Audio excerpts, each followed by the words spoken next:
This is Winnipeg Sports Talk Daily with Andrew Hustler Paterson and Michael Remis.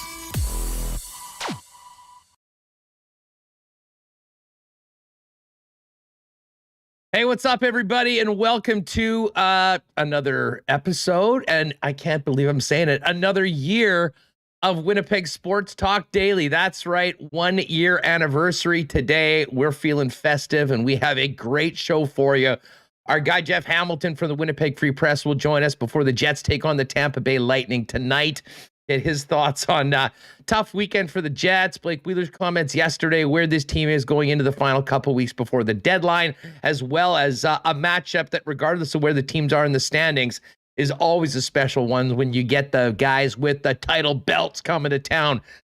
So that's going to be coming up, and a very special guest. So appreciative of Frank Seravalli's support, and Frank is going to join us coming up in about 20 minutes.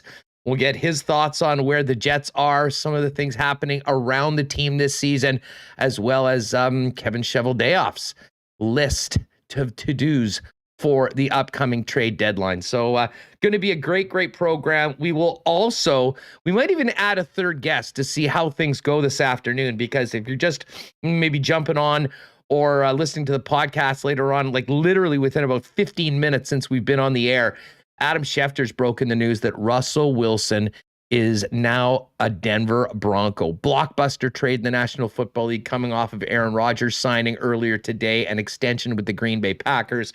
So a huge trade, still waiting on details for that, but lots for us to chew on. Now, listen, before I thank our sponsors and thank everyone that's with us, let's get Remis in here because, of course, we are partners on this thing, doing different things. But before I say anything to anyone, the first big thank you and shout out goes to my guy Remo, because he has been the Iron Man, the brains of the operation. I joke that he's the CTO, but much more than that. And we're now into show 253 of Winnipeg Sports Talk Daily, and Remo is batting 253 for 253. I think I've had 4 days off between the Aikens trip and the Ryder Cup last year. But Death Taxes and Michael Remis commanding the ship each and every day from Monday to Friday. So Remo, cheers to you. Cheers to an incredible first year. And here's to many more. Yeah, wow. I haven't taken a day off on a non-stat day in the last year, and I'm okay with that. I'm having so much fun doing this. I appreciate everyone in chat. Thank you, Chris Beck, for that super chat as well. Thank you, everyone. Thank you to the sponsors, listeners. Thank you, Hustler, for coming to me saying you wanted to keep this going. Because as I said, I wasn't sure if I would still be doing sports media after everything happened. And here we are a year later, 253 shows. Pretty incredible. So I'm looking forward to this upcoming year. Hopefully we see an improved Jets hockey club in September, but we're looking forward to the trade deadline, the Bomber season. Lot to get to. Yeah, no doubt about it. And it goes without saying, Chris, and I see another super chat coming in from Benjamin Lawrence, but I mean, so many of you that are with us, on the podcast every day that, I see it at games and you mention, I mean, we don't get that immediate reaction that we do from the people that are with us on YouTube, from the podcast folks, but your support has been incredible. The way the word is spread through word of mouth in a lot of ways from people that are listening to it, showing people how to, open up the podcast thing on their phone if they haven't used them before, put in Winnipeg Sports Talk or subscribe on YouTube. That support has been incredible. And I mean, Remo, I think one of the things, I'll give you all the credit for the YouTube side of things, because I know you were screwing around, playing hockey on your Twitch channel with your crew a couple nights a week and started learning about the streaming. But I mean, when we started this, I really did think that this was essentially taking what we did on radio and, tweaking it as we wanted, but delivering it as essentially an audio property.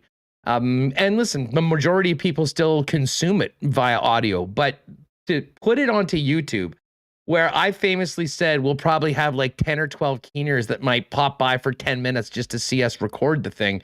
And to what it's turned into every day on YouTube has been amazing. And I mean, that's just part of it. I mean, this entire Winnipeg digital sports scene, if you want to call that, with the illegal curve guys who, credit to them, did not miss a single beat.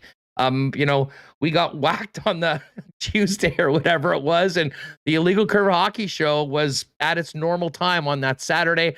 And of course, our great friends Ken Wiebe and Sean Reynolds, who have done such a great job with Kenny and Rennie. And I hear it all the time. I mean, as much as it sucked to have our 24-hour sports station shut down, between ourselves, IC, Kenny and Rennie, and much more. I mean, there is so much content coming out every day. And I think a lot of people, I know myself, I prefer to consume it this way. So it has been a wild year, gone better than we could have imagined.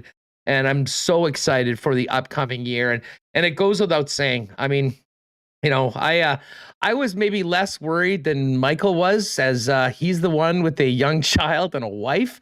But when you have something that happens like, putting 10 years into a place and all of a sudden they turn out the lights with 20 minutes notice, there's some real world challenges that come into it. And as much as we love to do this, you can't do it each and every day with the commitment that we do and the amount of work that goes into it without having, some people that are helping us pay the bills. And our sponsors from day one, with Royal Sports, Boston Pizza, Trevor Knott and Knott Auto Corp, and the Nick and Nicky DQ Group, and of course, Chris Abbott from Coolbet, that's been so good to us. Were there with us on day one. They're all here right now with us today. And since then, in adding the likes of incredible local companies like Little Brown Jug and Princess Auto and F Apparel and Vita Health and Culligan Water and Manitoba Battery, Donnie and the guys, not to mention James and the gang over at Canadian Club.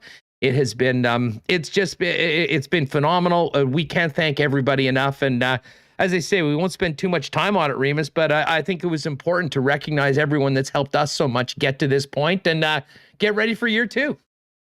Yeah, wow. Shout out to Chris Beck, another super chat. That is pretty incredible. I'm so appreciative of all our sponsors. I posted on my Instagram feed. I think I hadn't posted on there in 2 years, but I posted, I started off doing this on the floor of my basement and on an IKEA lack table, and everyone laughed at me. And now I've transformed our spare bedroom into a real studio/office here. So you grew up like a real adult, you don't sit on the floor anymore. I mean, It's all happening. Hey, Coachy51, Jeff Kabilas, you guys, thank you so much for the support. We did do that tweet out, and of course, let's just see what Coachy has to say. Are you guys aware how important your show is to Winnipeg sports fan expats? You're doing a great job. Thanks. Thank you, Coachy. We appreciate that. I mean, we see the folks in and around Winnipeg when we're out and about at games and whatnot, but the feedback from many of you that maybe aren't in Winnipeg right now that keeps you connected to our Winnipeg sports scene, it means a lot, and we appreciate the support. And then we got guys like Kabilas, who are to me, Jeff is a perfect example of the people that we do this before. I mean, I always envisioned, and this goes back to starting the show with Gary over more than a decade ago, that, the best sports talk is fun conversations that essentially, if you weren't doing it in front of microphones, you'd be doing it over the bar top at your favorite watering hole with your buddies talking about the Jets and the Bombers and the things that, drive the needle for sports fans. And, Kabilas is one of those guys, an incredible supporter of all of our Winnipeg sports teams, like so many of you are. And, the support of having a guy like him in with us just about every day live on YouTube is what it's all about, Remo, and it's made it even more fun than I could have possibly imagined. Yeah, I love seeing, every day in the stream here, there's so many familiar names. And, we do the marble race. We pull like 150 names, and I'm always happy that someone we know is in there. I mean, I could list off so many regulars here. So I see people dropping super chats. David the Fantasy, he's here frequently. General Tom This is pretty incredible. And yeah, I was getting hot. I took off my new WST hoodie there, so I had to take it off. It's hot in here. We have, you know what? It's let's see here. Is Jeff Cabillas a WST Hall of Famer? I don't know if we've actually made an official Hall of Fame for our listeners. But I'll tell you what, he's first ballot. I mean, there's a lot of first ballot Hall of Famers with us in right now. And hockey guy Jeff, very interesting question. Probably go with option 3, but not that picky. Anyways, let's get to this because we have a lot to discuss. And we appreciate this. And I know we'll get into it a little bit more when Hammer, of course, joins. The one other thing, actually, I should mention, speaking of Hammer, huge thanks need to go out to our guests because we've got an incredible group of some of the regulars that are with us on a weekly basis. I mean, many other guys in the Winnipeg sports scene that have joined us, you know, whenever we ask. And they seem to enjoy coming on, but we certainly enjoy having them on. And then people from the likes of Frank, who's coming on a little bit later on, and all the way to a guy like Jerry Rice, and then Andy McNamara and Mo Khan, and these are guys that we just love talking to. And the beautiful thing is, no one's telling us who to get on or when we need to have them. So we sort of put together a group that I think really clicks, and but especially those members of the Winnipeg media. Led by Jeff and Ken and Murat and Mike and Scott Billick and Sean Reynolds, Ted Wyman. These guys are, have just been, for so many years, have been leaders and go-to guys for all things sports. And the ability to let their voices be heard, maybe in a different way than the written word. But more importantly, I mean, these are be doing the same thing with them, as I said, over a beer at the bar if we weren't doing it in front of a microphone. So onward and upward, Remis, but a huge thanks to the guests that have been so great to us. Yeah, I think Tim Campbell, JP, VJ, I'm trying to think of people who've come on regularly. There's so many guests that we've had that have been generous with their time, and I'm so happy we're able to continue this going. Over a year, pretty wild. I wasn't sure if we'd last, the initial 3 months or even a day. I gotta be honest, like the first show you go watch replay, like I had no idea what we were doing the first week. Like I had done stuff. I'd done stuff on YouTube today. And like you can watch the show and I'm like, okay, you're on, go. And it's like on the stream and you're like looking into the deer in headlights. So we've come a long way where I can just like sit down like right before and get it going. A year ago, I really had no clue. Hey, listen, Jet Oil Tom, David the Fantasy, thank you so much for the super chat. Travis Irvine, much appreciated. Cheers, gents. Keep up the great work. Kenny's water bottle, one of the leading YouTube handles in it. Hope this is enough to get you a couple of liters of gas. I do want to give a special shout out to Kenny's water bottle, who asked for my address and he mailed me a gift, Huss. I don't know. Have I showed you this? I think I sent you the picture. You did, but you haven't shown everybody. Everybody. Yeah, you definitely need to get that. Elliot, what up, Elliot? Hey, working on an Aikens return. Just talking to Pitt. Hopefully, maybe we'll see you out there, Elliot and Jason Jett. Thank you very, very much for the generous super chats, guys. We really do appreciate this. I'll pull this up right now. So Kenny's water bottle sent me a gift. Here I am. Brett the Hitman Hart autographed pink sunglasses. They're in a package, signed right there. You can't see it in the light. There's the signature. So I got 2 pairs. I don't know what I'm going to do with these. Maybe frame them or what, but I emailed him. I'm too nervous to wear these, but I was a huge Brett the Hitman Hart guy growing up. So to get these from Kenny's water bottle was a total shock. So thank you so much. That is amazing. Art Cooper, thanks WST for bringing in a little bit of sunshine to my little cubicle of hell at work. God bless. Free Oleg's spamming marbles. I timed him out. He's got to take a time out. Dropped the ball gag. That was another memorable show from the first 252. So and geez, yeah, the wrestling guys are fired up for the The Brett the Hitman Hart shade. So listen, Reem, we're going to be spending a lot of time talking Jets, and we'll maybe focus in on everything that's happened the last couple days with Jeff Hamilton coming up a little later on. We are going to get Frank Seravalli joining us in less than 10 minutes right now. So we'll kind of talk about the trade deals, his big report that he had about the NHL and the KHL severing relations yesterday.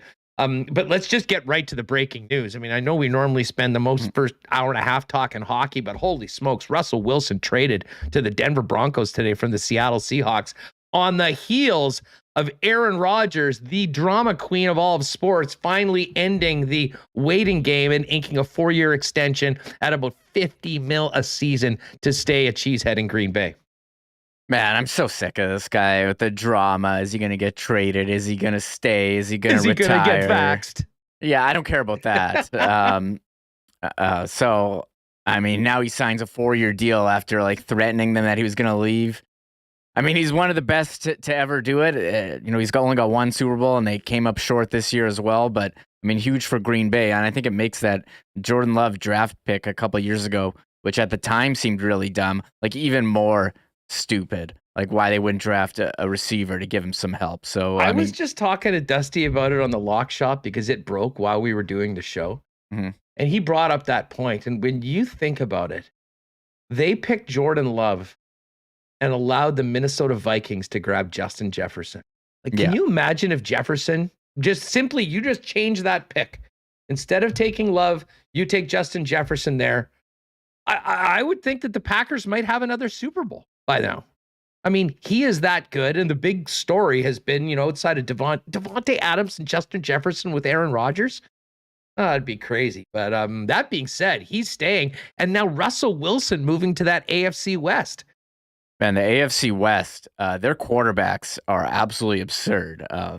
Justin Herbert, Patrick Mahomes, Derek Carr, and now Russell Wilson. That is going to be a fight to get into the playoffs. They got that additional playoff spot, so maybe 3 teams from the division can get in. But that is, I mean, he's a franchise guy, won a Super Bowl, went to another. They famously lost after not running it with Marshawn Lynch. So that's a huge trade. Your ears perk up when you see a guy like Russell Wilson getting traded. He's meant so much to Seattle. I mean, I don't really know what's going on. I'm not too up to date. I know their defense, they've not really the same. It's not the same team anymore as before. There's been complaints by the fan base about Russell Wilson's usage, not letting him throw. Pete Carroll likes this conservative, run-heavy offense. So I don't know what to make, but it seems like this is a failure by the coaching staff not to keep Russ happy. I mean, you have DK Metcalf and Tyler Lockett, and they're not throwing these guys the ball as much as they should be. So I think maybe I'm wrong, Huss, but that's my take on it. You're right. And listen, DK and Tyler Lockett are not pumped right now. And I'm seeing Adam Schefter reporting that Drew Lock is part of the trade to the Seahawks. And my buddy Skylar Peters, who does an incredible job over at 680 CJOB and famously interned with us over at TSN 1290 back when he was in school, is a hardcore Seahawks fan. And he's just is tweeting Drew Lock ? Exclamation marks. So I can't imagine there's a lot of excitement about this deal right now when it comes to Seattle. And I guess the big question is, how will Sierra handle Denver and Colorado? Because as we know, when it comes to celebrity couples involving quarterbacks, Russ and Sierra are right at the top of the list. And I think we can all agree that she is somewhat of a shot caller in that household. Yeah, I was going to say, I think of celebrity quarterbacks, Aaron Rodgers, but are they on or off Aaron Rodgers and Shailene? I'm not really sure. I thought they were off, but maybe they're back on. But I would have to think Denver is now a serious contender with those receivers and a real quarterback. So you have to like that move. Contender for what? To go 9-7? I mean, they're playing in the AFC West. Yeah, but they got they got super wild card weekend now. Anyone can get in. Oh, good point. It's not like the old days where only 2 teams could get in. You have some really good divisions and someone gets screwed. I mean, you're just trying to get in now. They've this is what you're seeing in sports. They're kind of cheapening the regular season. Like anyone can get in, finish on the fringe and get hot at the right time. So wow. We'll see. Adam Schefter also adding that tight end Noah Fant is also part of today's trade. Oh, really? And, He's good. He is good. And that'll be a big loss for Russell Wilson. Again, today is we're just getting into the first day of the league year. Franchise tags being applied. I mean, we'll spend a little bit more time on a longer NFL segment with all the news and notes later on today or tomorrow.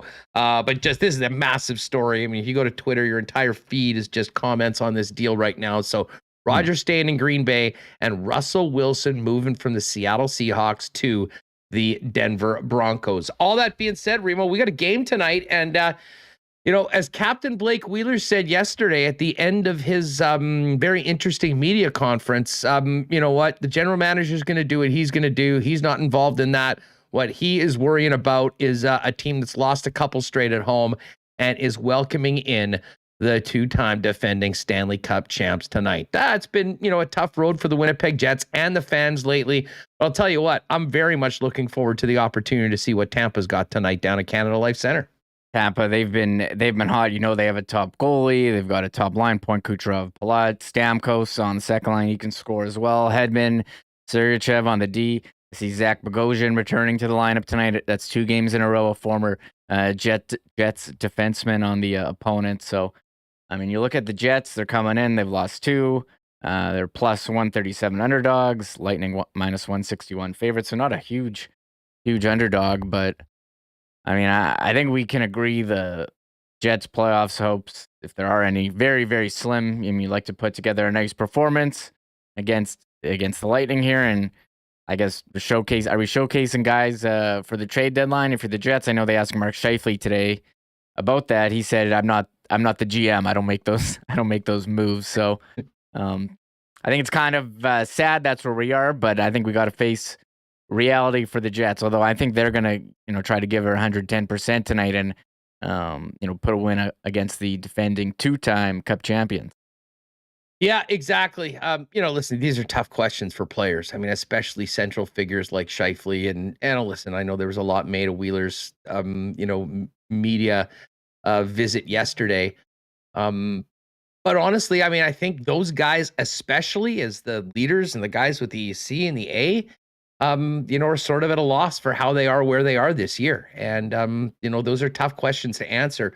And then when you start talking about trades, anything that you say can, essentially just turn into gas on a fire. And listen, there has been some smoke coming out of Winnipeg for a little while, both from what we were hearing outside the rink and obviously what's been happening with the disappointing season on the rink. So tonight, 7 p.m., Jets and Lightning.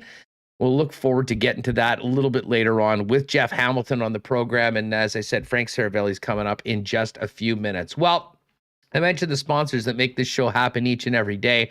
I can't not thank them enough for their support of Winnipeg Sports Talk, including F Apparel, a locally owned shop making Winnipeg's best custom suits for men. Not just suits, though, a full line of custom clothing for any occasion, including dress shirts, winter jackets, chinos, golf pants, untucked dress shirts, shoes, ties, and accessories. Every guy needs at least one suit that fits and looks great, and F's custom-made suits start at just $400. Top choice in Winnipeg for wedding and grad suits, 15% off for your wedding party. And if you do have a high school graduate, bring down their valid student ID. They've got a special deal with a shirt and tie to go with any purchase of a custom suit coming up. They're at 190 Smith Street, and you can see them downtown in person there or get them online at that's EPHapparel.com.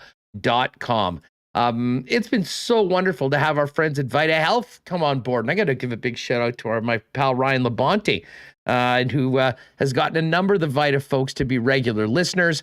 And Vita Health, of course, is the spot. Speaking of Winnipeg, made companies, decades and decades here in the city, growing with the best prices on Winnipeg's best selection of natural and organic supplements, beauty products, and groceries. And it's more than just supplements, vitamins, and groceries. For someone like me that maybe doesn't plan or do as much big shops, it's a hell of a spot to pop in for a quick, delicious, and healthy lunch. like Vitamarket salads, soups, sandwiches, and more. And if you cannot make it into the store, just want to do some shopping at home, visit their brand new fully shoppable website at myvita.ca to buy online or schedule a delivery with Instacart. Vita Health Fresh Market, now with 7 Winnipeg locations, including the newest store in Linden Ridge, and online at myvita.ca. And, another thank you goes out to Keenan Stewart. Speaking of family-made Winnipeg businesses, the Stewart family has been behind Culligan Water for 65 years here in Winnipeg and Manitoba. And they are the go-to people for all things water for your family or your business. Water softeners, filters, bottled water coolers, whole home systems, drinking water systems, and citywide water delivery services, as well as commercial and industrial water products and solutions. Get at them in person at 1200 Sargent. 204-694-5180 is the number to call, or you can find them online at drinkculligan.com. All right. A real pleasure to welcome in our next guest. It's a special show, 1 year into the digital space. And we got a special guest to get going. It is the insider himself from Daily Faceoff, our guy, Frank Seravalli. Frank, what is up? Thanks so much for jumping on today. I know you're very busy right now. This is the time of year where you and the insiders live for. Yeah, congratulations, Huss. Just want to say 1 year. It's an unbelievable accomplishment. I have so much respect for anyone in media doing what they do, but the fact that you've gone about it yourself and are carving out your own path in the media landscape as an independent, so much respect for you, and thrilled for all your success. You and Remo, you guys have done a great job. Hey, really appreciate it. And, as we mentioned, we've had a lot of great people supporting us, some awesome sponsors, and an incredible group of people that join us live every day on YouTube or podcast, and individuals like you that, don't mind jumping on from time to time and talking with us. And this is the time to do it, Frank. And listen, I wanted to get to, obviously the Jets and the trade deadline, but quickly, it's easy to focus in or maybe lose focus on what's really important in the world right now. And, people are freaking out about 1 point in the standings and draft picks and whatnot when we've got, one of the most serious global conflicts in our lifetimes happening right now. But it does have a trickle-down effect to many other aspects of life. And you broke a story yesterday about the National Hockey League and the Continental Hockey League, and the NHL basically shutting ties. What can you tell our listeners about what the NHL has done, and what does this mean going forward for Russian players, for Russian draft picks, or players that maybe would be picked normally at times in drafts but have Russian passports? Yeah, I think we're still really in the process of figuring all that out and what it means. But for the average fan, I think in the meantime, there won't be that much of an impact. The bottom line is that the NHL and the KHL have totally severed ties, have ceased all communication. And really what that means for teams that were looking to sign Russian free agents, there's always a couple every year, just like there's a little bit more than a handful of NCAA college free agents that are signed at the end of the season every year. Teams are trying to mine gold in Russia, trying to find players that could come over and play next season and step into the lineup. There's been no shortage of examples over the last number of years, and really that's still permitted. Teams can still sign Russian players. The only thing is they have to take an extra step now to independently verify that that player is no longer under any contractual obligation to the KHL.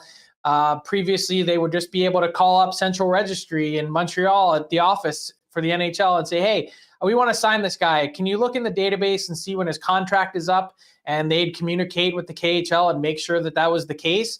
And then they would be able to sign a player. Now they just have to go about it independently. But I think your point is well made in that we still don't know what kind of impact this will have on the draft. And it's not whatever the NHL and Russia do or the NHL and the KHL. In this case, it's what will the Canadian and U.S. federal governments do? Will they continue to issue new work visas? Will they pause in handing out those work visas or approving them? Will they not accept renewals from athletes? And it's not just athletes, it's not just hockey players, it's tennis players, it's ballet and performers in the arts. Like there's a lot of top end Russian talent that makes its way over to North America, whether on a semi-permanent or permanent basis, that this potential move by the Department of State in the US and also the Canadian federal government, as I mentioned, that could have a wide-ranging impact on how the NHL does business on a day-to-day basis. 45 players, Huss, currently in the NHL are Russian-born. It's about 40 that have played more than one game this year. So it's a significant chunk of the league, 6-7%, that could certainly have an impact. Well, exactly. I mean, by those numbers, I mean, on average, every team, has a player. I mean, some maybe don't have more and some don't have any. You talk about players that have already been selected, and we've been watching, a couple of young Russians that have been exciting Jet fans from afar. You wonder what that means. And, of course, that Michkov, I mean, we were looking ahead to not this year's draft, but the following year's draft as, Connor Bedard and Michkov, and he already had sort of a contract that was extending past them. So, it's sort of uncharted territory right now, but I'll be very interested to see how it affects things, particularly in Montreal, as we're closer to the timing of this conflict. Yeah, that's really the time frame to keep an eye on it. And the other part of it too is like when you are selecting players that are Russian born, you hold their rights. So it's not like you're dealing with a clock where, it's like a college player that you might be drafting where you get only from the time he starts school until he finishes it to sign the player. You hold those rights indefinitely. So whether that player has a contract for a number of years or not, my guess is that a lot of teams will play the long game here, maybe not be willing to, quite spend that, number 3 or number 5 pick on a Russian because there's more of a short-term implication. But when you look at some of the players further down in the draft, they're probably just going to proceed business as usual, my guess, hoping that, sometime over this next handful of years that we'll have some clarity on the world landscape. It's just, it's amazing to see just the trickle-down effect to everyday life, not just hockey. Daily Faceoffs, Frank Seravalli with us here on Winnipeg Sports Talk Daily. All right. Looking ahead to the trade deadline, everyone around here kind of scratching their heads and wondering how the Winnipeg Jets season has gone the way that it is, Frank. It would be not even a minor miracle, maybe a legit miracle for the Jets to somehow get back in when you look at the math involved in this. What just your thoughts on what's happened to the Winnipeg Jets that season and what that's done to general manager Kevin Cheveldayoff's job, which I know he wasn't expecting to be doing come trade deadline with the potential of selling off assets. It's kind of mind-blowing how this has played out. I mean, I want to raise my hand and first apologize to Jet fans. I picked this team to win the Stanley Cup this year. That's how much I was a believer in what the Jets have built. I figured with the success that they had in the playoffs, with the core nucleus that they had up front, with the way that they bolstered their blue line with Schmidt and Dillon in a market where it's so hard to sign free agents, I thought they had done some tidy work on the trade front. And then Connor Hellebuyck, when I'm looking at this season as a whole, I'd have to say the New York Islanders are the biggest disappointment. I think almost everyone universally, at least at our website, Daily Faceoff, picked the Islanders to win the Metro. They had back-to-back East final visits. The Flyers are a disappointment for sure.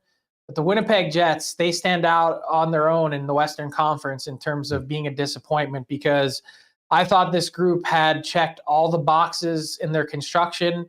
They haven't given you one shred of confidence at any point. You saw the comments from Kevin Cheveldayoff in the last 7 to 10 days saying, well, if we could just get in, we would be a dangerous team.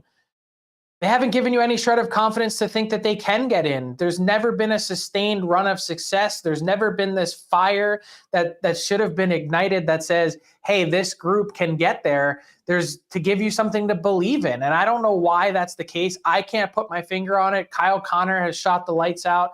There's just something missing from this group. And it's not on Connor Hellebuyck. It's not the goaltending. His underlying numbers are great.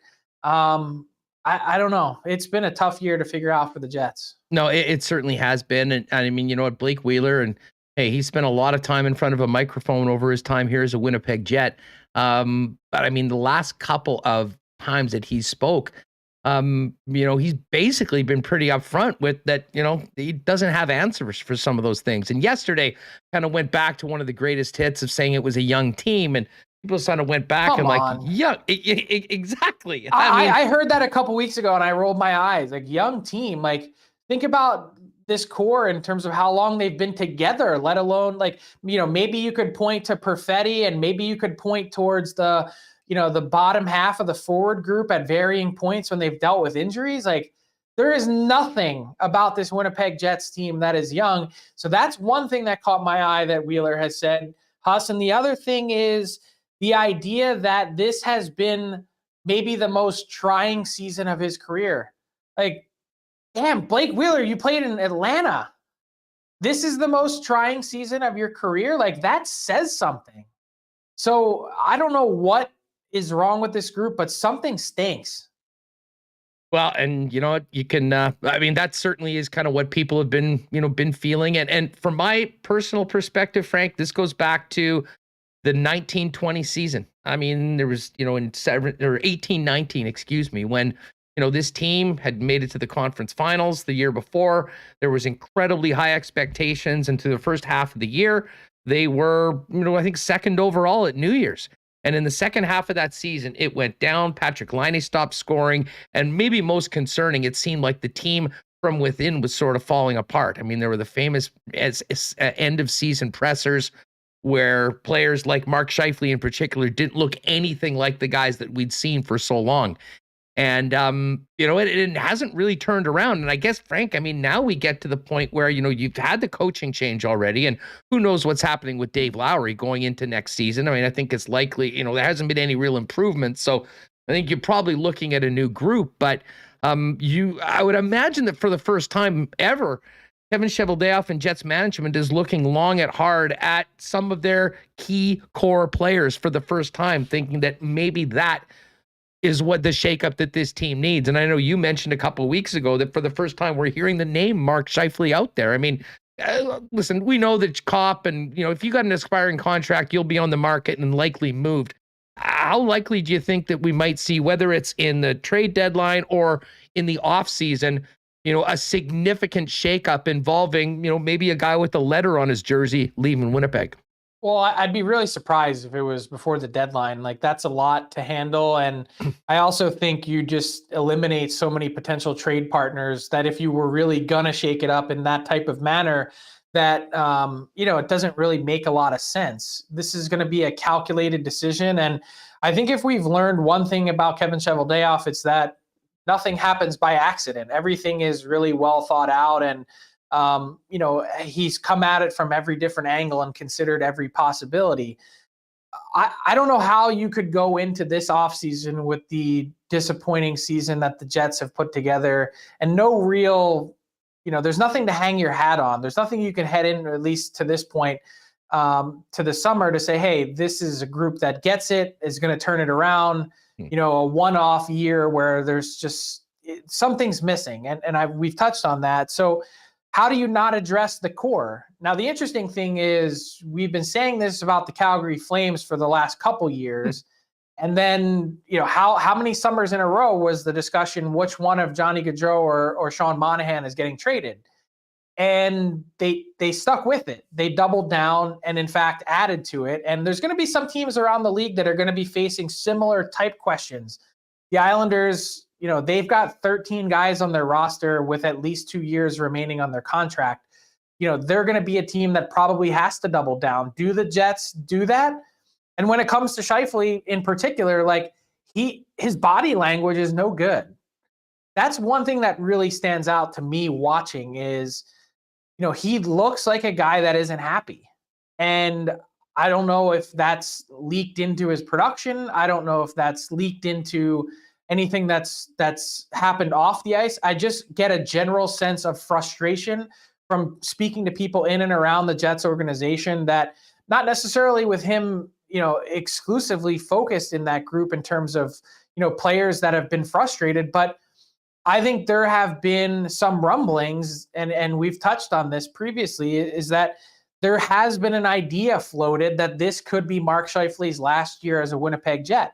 That would be a significant move to make. Now, will it happen? I don't know. But I think if you're not at least asking the question, not about Scheifele in particular, but about this group and this core as, does it have the ability to get the job done? I don't know if you're doing your job. So I'd be shocked if it isn't at least considered. the questions that I've asked to this point have really, the results have been, well, Kevin Cheveldayoff has done so much work trying to get Scheifele and Pierre-Luc Dubois together as a 1-2 punch down the middle. He's not ready to give up on it yet. Again, I don't know where this is heading, but that's the general vibe around the team in terms of I think you can see a lot of it as a fan if you watch closely too, that it doesn't look good. Frank Seravalli with us. Frank, more short term, looking ahead to the deadline, what sort of a market do you think there'd be for Andrew Copp? How many teams may be interested in Copp? And what might the Jets be able to get back if they do trade the pending UFA? Well, I think that market is a little bit late developing in the sense that the Jets have really tried to remain in the race to this point. His name has not been one that's really been talked about a lot, because I think, the Jets and the Stars were kind of in a similar situation a few weeks back. Who's going to try and play their way in? The Stars have done it. They're squarely in the picture. Guys like John Klingberg and Joe Pavelski are plummeting down our trade targets board, and Copp is going to be rising. That's one that's probably going to generate more and more interest. I think the versatility to play wing, to play center, he's a smart player. His hockey IQ is strong. That I think there's going to be significant value there in terms of the Jets trying to recoup as much as they can. And, I think it's one of those players that's probably going to be, it's going to be tough to say goodbye to, because I think if you're Winnipeg, the other part of it is like, yeah, you probably have to, but you're going to spend a little bit of time now trying to chase and find that Andrew Copp to get back in your lineup again, whoever that may be next season. Yeah, no doubt about that. Paul Stastny would be another guy. And just one more thing on the Jets. With Billy Heinola, Dylan Sandberg, Johnny Kovacevic, and Logan Stanley, who's with the club right now, all seemingly ready to play. Some of those guys needing, not being waiver exempt next year. There's a real crunch when it comes to, playing all these defensemen, Frank. Is there any chance, do you think, that one of those defensemen with term on the Winnipeg Jets, that sort of top five of DeMello, Schmidt, Dylan, Morrissey, Pionk, could potentially be on the move before next 2 Mondays from now? Yeah, I've heard some chatter about Brendan Dillon. I think he could kind of be this year's Ben Sherratt, but with term. The problem is the Canadians have had a tough time trying to establish the market for Sherratt. They're asking for a first and a third round pick. You would think that a guy that's not a rental and has some term, could potentially be a little more than that, which would probably be, I'd have to think back to the exact trade that brought him to Winnipeg. But, 2 second round picks, what would the Jets be getting back? And I think the real problem with asking that question is which one of those guys in that group has really seized the opportunity or is ready to step into a role like that. And I think that's the other half of the equation that's really kind of missing for the Jets is finding that piece that's ready to grab more minutes. Frank, outside of Winnipeg, and I know this is probably going to change on a daily basis. We're seeing, the Dallas going like this and Minnesota going into the tank right now. I know you've got a piece on that at DFO. But what are the most intriguing teams and the most intriguing general managers to you that you're paying closest attention to over the course of the next, 13 days?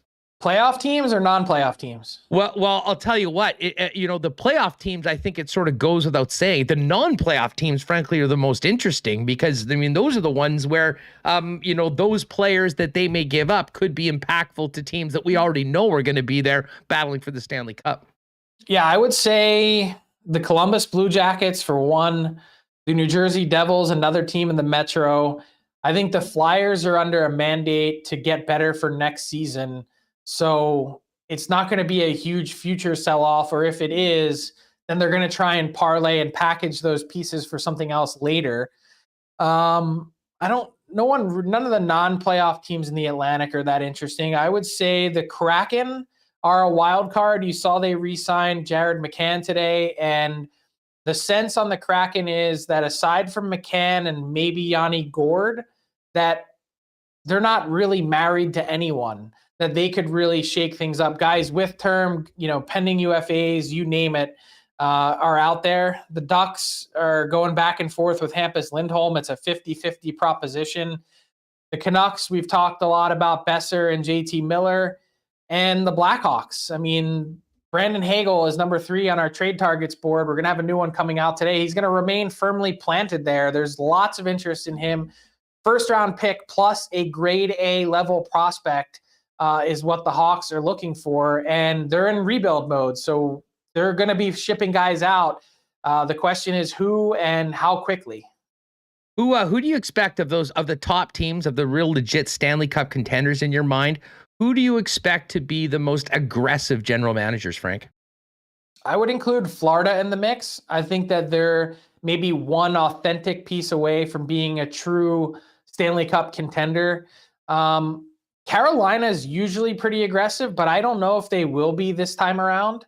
I think the Rangers are going to be aggressive in terms of trying to get a player that has term. They're not probably delving into the rental market if they're going to be trading away some of their futures. I'd imagine Tampa and Pittsburgh are pretty quiet. Toronto is probably, for my money, the most interesting team of all the deadline teams because they have so many different holes. Goaltending, second pair on their defense. They could really use a winger, not just for now, but also to replace Ilya Mikheyev for when he inevitably walks in the summer. St. Louis is in contender mode. Things have been flipped upside down for the Minnesota Wild in the last couple weeks. The LA Kings are the Western Conference version of the New York Rangers. They've got a ton of picks and prospects and a little bit of cap space to work. And what do the Vegas Golden Knights do? It's Stanley Cup or bust in Vegas, and they're floundering. They're a team that's been on that MGM roller coaster that's right outside their arena. Like, they can't seem to get it together, and they've got a goaltending issue because Robin Lehner's not healthy. He referred to me in his press conference last week as Dr. Seravalli. I considered changing my my handle on Twitter, but the truth is he has a torn labrum in his shoulder. He needs surgery at some point, maybe not tomorrow, maybe not 2 weeks from now, or maybe he does. He's trying to play through it. How long can he? And if you're Vegas, are you going to roll the dice? Are you going to gamble your roster, your very expensive over the cap roster, on Robin Lehner and that shoulder? No, it's a great question. Last one, we didn't mention the Avalanche, and I do wonder about where Joe Sakic and the Avs are in because they are just so damn good. They're so deep. I mean, I'm not sure whether they really feel that they have the need to do very much to add to it. And there's always the worry that, you make a bunch of moves and you screw something up that, frankly, it's the old, if it ain't broke, don't fix it. I mean, how do you see things going out for the Avs? Well, that's how I personally feel about it. That would have to be my big concern. Like, I don't think they need to do anything and they can win the West. I think they're clearly head and shoulders the best team. The problem is the best team doesn't necessarily mean the team that comes through the playoffs on your side of the bracket. And the funny thing about the Avs is that they've been linked to almost every position out there. They've been linked to Claude Giroux from the Philadelphia Flyers. Someone was asking the other day about JT Miller. Would he be a fit in Colorado? And then you think about the back end and how they were pushed around last year when they didn't have Eric Johnson, and Nathan McKinnon said that they were just overwhelmed. So you put all that together and then you go, okay, their goalies have been really good, Darcy Kemper and Pavel Francouz, and yet they're as good as their numbers are. The question mark has just been in their health. Kemper and Francouz both missed a stretch of time together this season. And is Francouz, is he a playoff worthy goaltender? Do they need an upgrade in the goaltending position? I think, just from the conversations I've had around the league, Huss, that Joe Sakic isn't sure the answers to any of those questions, and he's in the process of trying to figure all that out. Only problem is he's only got 13 days to do it. The clock is ticking. It's going to be a really interesting next couple of weeks, folks. If you are not a regular viewer or listener of the Daily Face-Off Show with Frank, what are you waiting for? Frank, just fill everyone in on what you and the team. By the way, say hi to Yaremchuk for us. That was a shrewd pickup by you and the DFO team. Fill everyone in on where they can get your content each and every day, following right up to the trade deadline and throughout the Stanley Cup playoffs. Yeah, thanks. Us independent guys got to stick together. Hell yeah. 12 noon Eastern every day. We do our daily face-off show live on Twitter, YouTube. I tweet out the link every day at 12. It's 30 minutes. We whip around the league. We've got a podcast that goes twice a week, DFO Rundown. All the stories from people that you've read for a long time. Scott Burnside, Matt Larkin just joined the crew from the Hockey News. Tyler Yaremchuk, you mentioned, drops in as a host on our show. Chris Gear, the former Vancouver Canucks assistant GM, former NHL netminder Mike McKenna. So we've built out a team, Chris Peters on prospects, that we are super proud of, and we're glad to have our team out there and producing that content. Frank, thanks so much for doing this. It's always a pleasure to speak with you. And listen, you guys are killing it. Keep up the great work and never miss a show. Congrats on 1 year, buddy. I'm going to go pop a bottle of champagne as soon as I get this next story done. Thanks, buddy.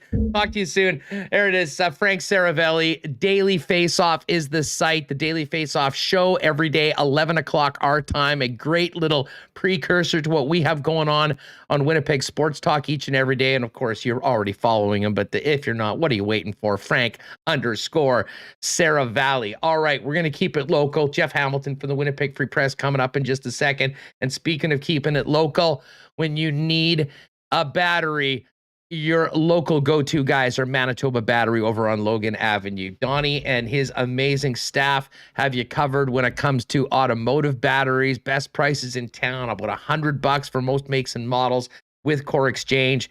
And if you're stuck at your place and can't get out to get it, $115 delivered to your door same day if you order by 1:30 p.m. Flash your batteries for you ice fishermen, and as soon as all this damn snow gets leaving, we'll be talking about batteries for a much more fun part of the year when it comes to ATVs, boats, jet skis, and more. Manitoba Battery, 1026 Logan Avenue, 783-8787, or online at manitobabattery.com.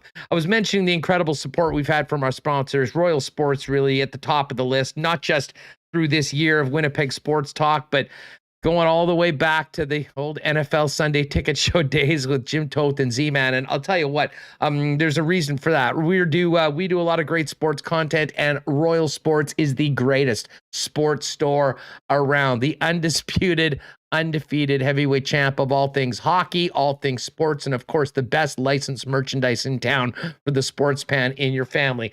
Thousands of pieces of Jets merchandise, tons of Bomber gear, including exclusive Grey Cup merch, NBA, NFL, Major League Baseball, hockey, snowboarding, fitness, and so much more.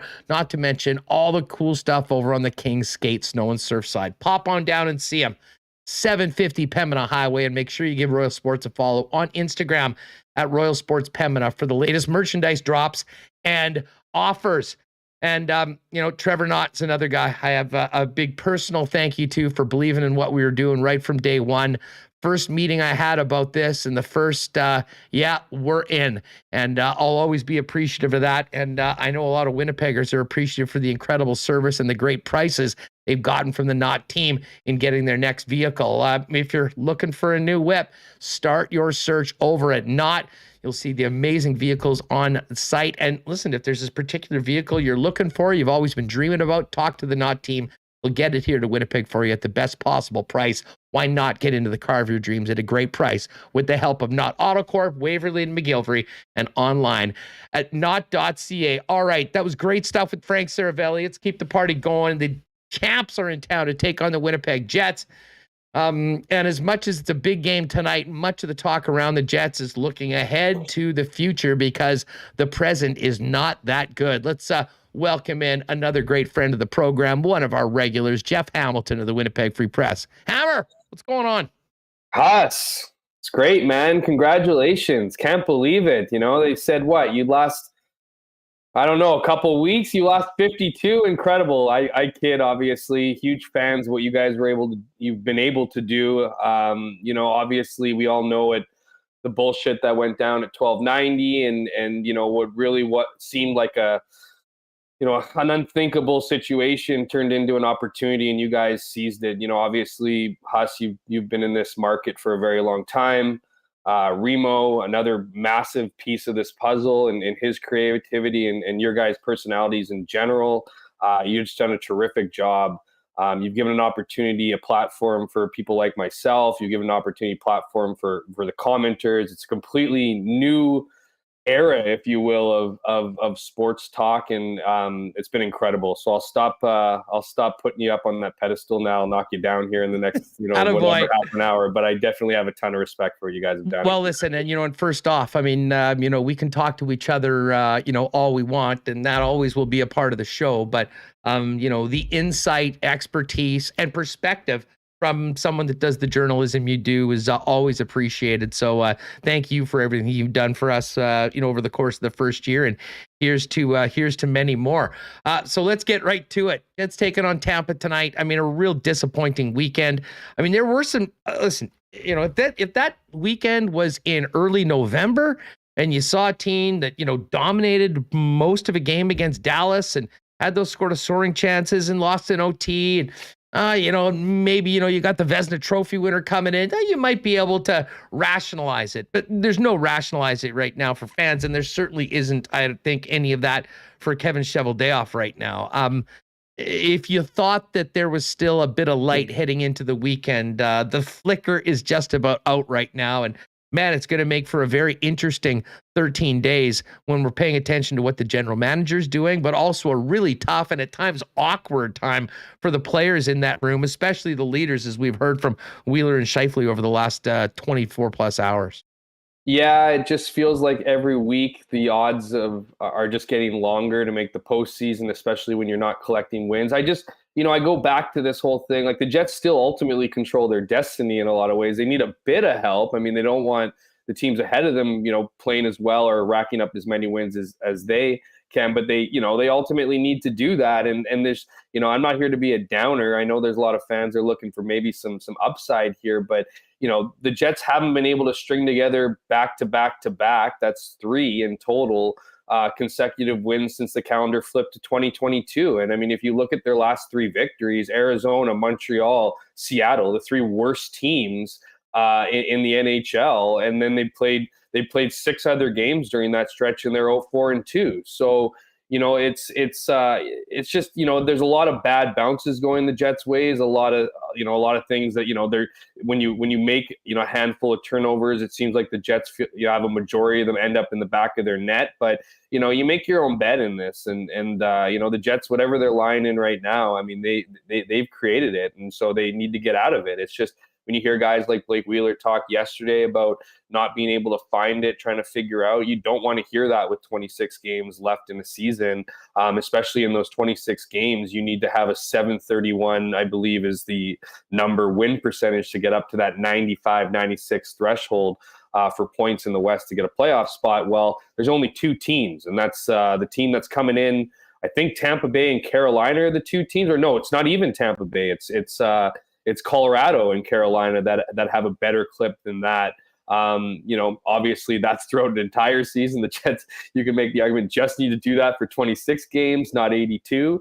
But it seems like a steep hill. And as they continue to, not collect points against teams, just those odds just seem to get smaller and smaller. They don't seem to, they are getting smaller. Well, and it seems like, I don't want to say resignation is set in with the club, because I mean, listen, I wasn't, questioning their, their efforts or anything. I mean, it just hasn't been their year. And the weekend was maybe a perfect example of that. Even when they do a lot of things right, they're not able to get the job done and get what they ultimately need. And that is 2 points.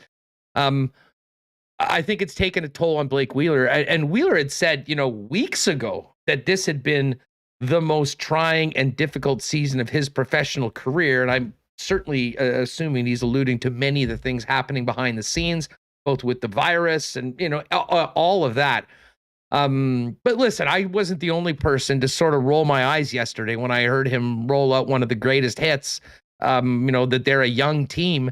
And I know everyone's sort of gone back and going, what the heck are we talking about right now? I mean, they're an older team they were when they went to the conference championship in 17-18. Blake Wheeler's playing on a line with Paul Stastny and Mark Scheifele. Right. All 2 guys are older than they were 4 years ago. I'm pretty sure. Let me just check Cap Friendly. I don't think any of those guys are on ELCs.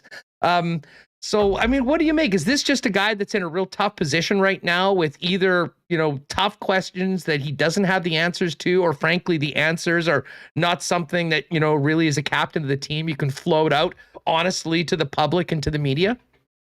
It's an interesting question. I think we all know how passionate Blake Wheeler is. We know how badly he wants to win. We know how crucial these years were for him and his belief in where this team was going to be headed. So I think part of it is just kind of maybe coming to grips that they're not as good as they thought they would be. And I mean, to Blake Wheeler's credit, if you'll recall at the beginning of the season, he was kind of the one who said, whoa, whoa, whoa, pump the brakes. Now, I don't think he thought that the team wasn't going to be good. I don't think he was like, he's proven right here in that hesitation to kind of, that wasn't a prediction. To crown them. Yeah, it wasn't a prediction. I just think he wasn't ready to, don't crown us Stanley Cup champions. Things need to happen. Things need to, we need to gel. We need to, create our own chemistry with some of these new bodies that are coming in. But it's just, I feel like it's one of those, I don't know if it's an inability, to see the forest through the trees, or if it is, a none of your business, we're going to handle this in our locker room. But the Jets have just become the excuse machines. Like, it's just, whether it's age, whether it's time zone, whether it's amount of games, whether it's injuries, whether it's whatever, all these things that every single team in the National Hockey League, endure or have to go through in a 82 game season. The Jets just seem to say them out loud. And this I feel is a little bit of Paul Maurice still lingering around this team. Is that, we used to see it time and time again about Paul Maurice coming out after bad performances, or at least not great performances, and talking about how good the Jets are. Talking about how much he enjoys their game, how much, how well they're playing. And it feels like, and it seems to be, as Blake Wheeler obviously wears the C, it seems to be something that's just continued on with the captain, and just coming up with these reasons for why things aren't working. And whether you want to call it a lack of accountability, whether you want to say, you just kind of want to go, hey, welcome to reality here. I mean, this is where your team's at. Is it that bad? Instead of not being able to find it or figure it out, I mean, the idea that the Jets are somehow playing good hockey is just not true. And so, I'm not trying to,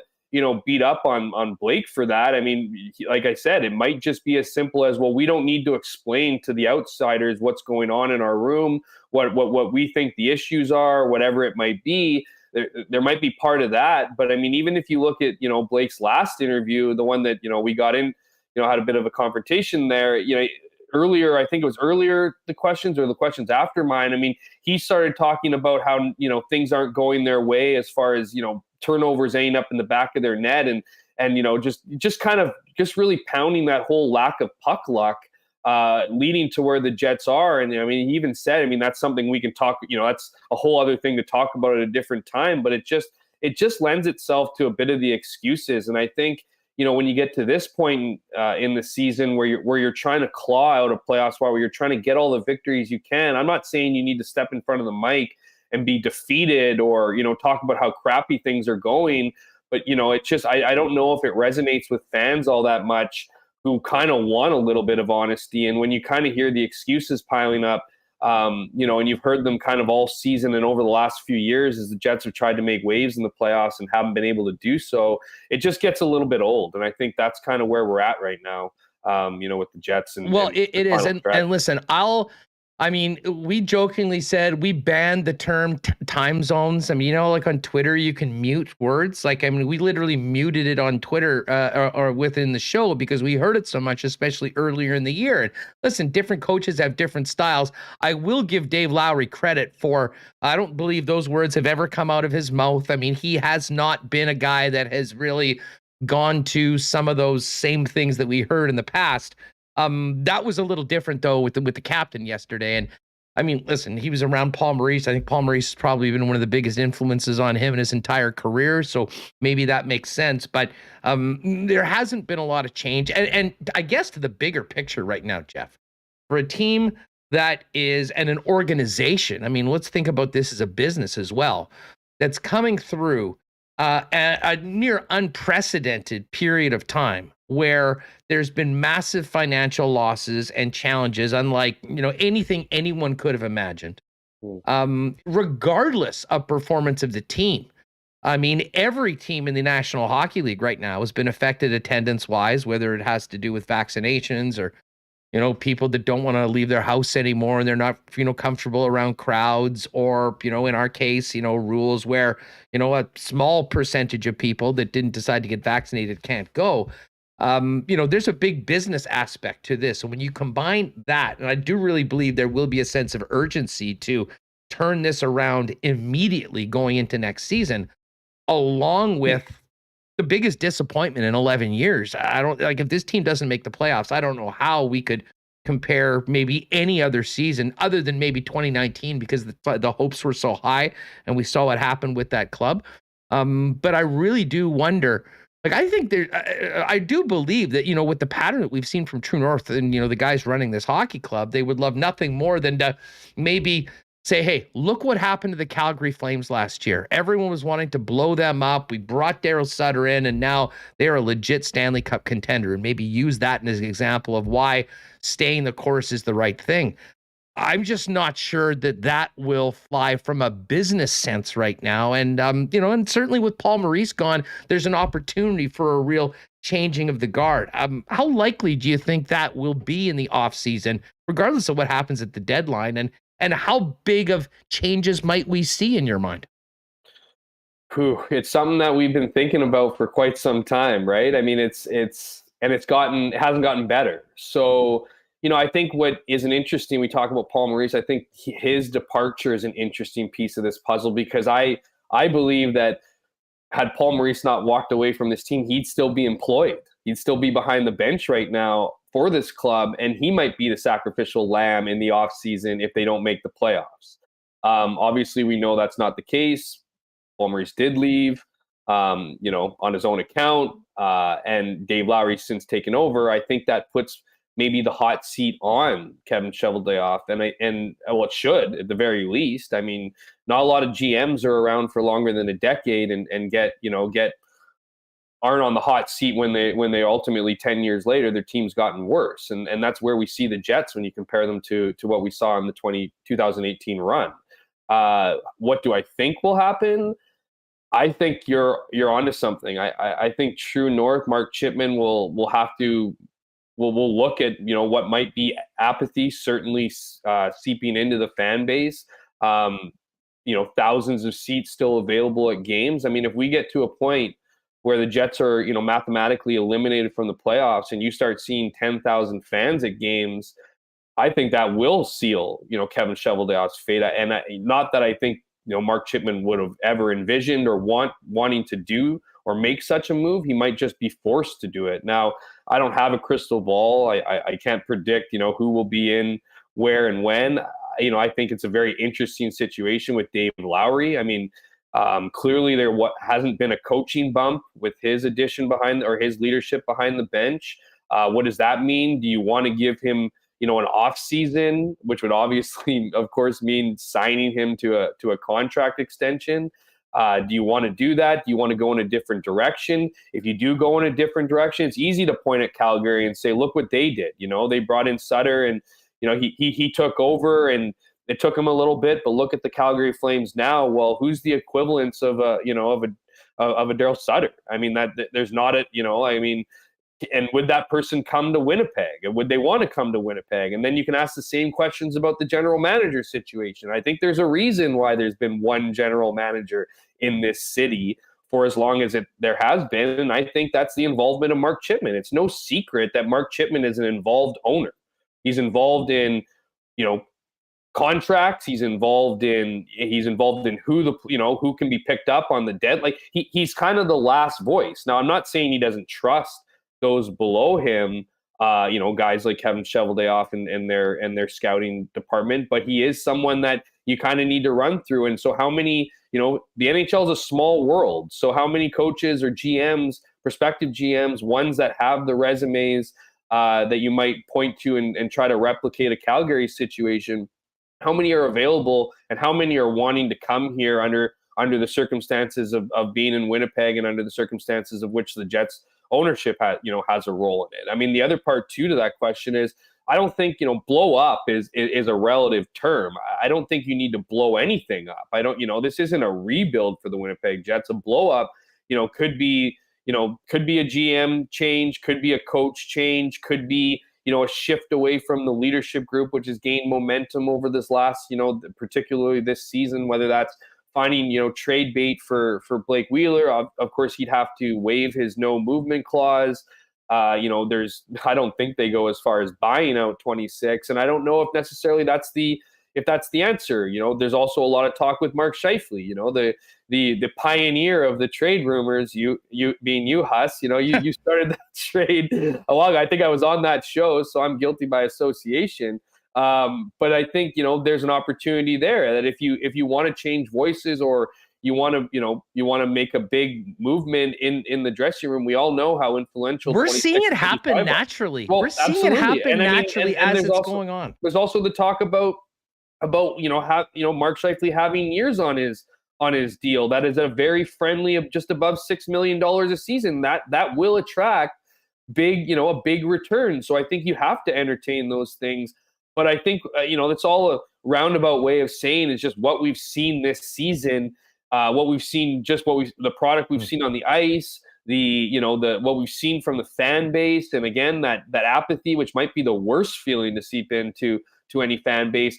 Doing nothing is not going to be the answer. And when you had me on the show in Denver at Denver Airport, I kept using the word fascinating. This is going to be a fascinating offseason. Well, it's definitely going to be a fascinating offseason, especially if the Jets don't find a way to turn things around here. No, there's no doubt about it. And hey, going back to November with that original conversation, I mean, this was at a time where the team was struggling and all the heat was on Paul Maurice. And, it sort of came out of the fact, like, I don't think they're just going to, tie a can to Paul Maurice right now at this point in the season.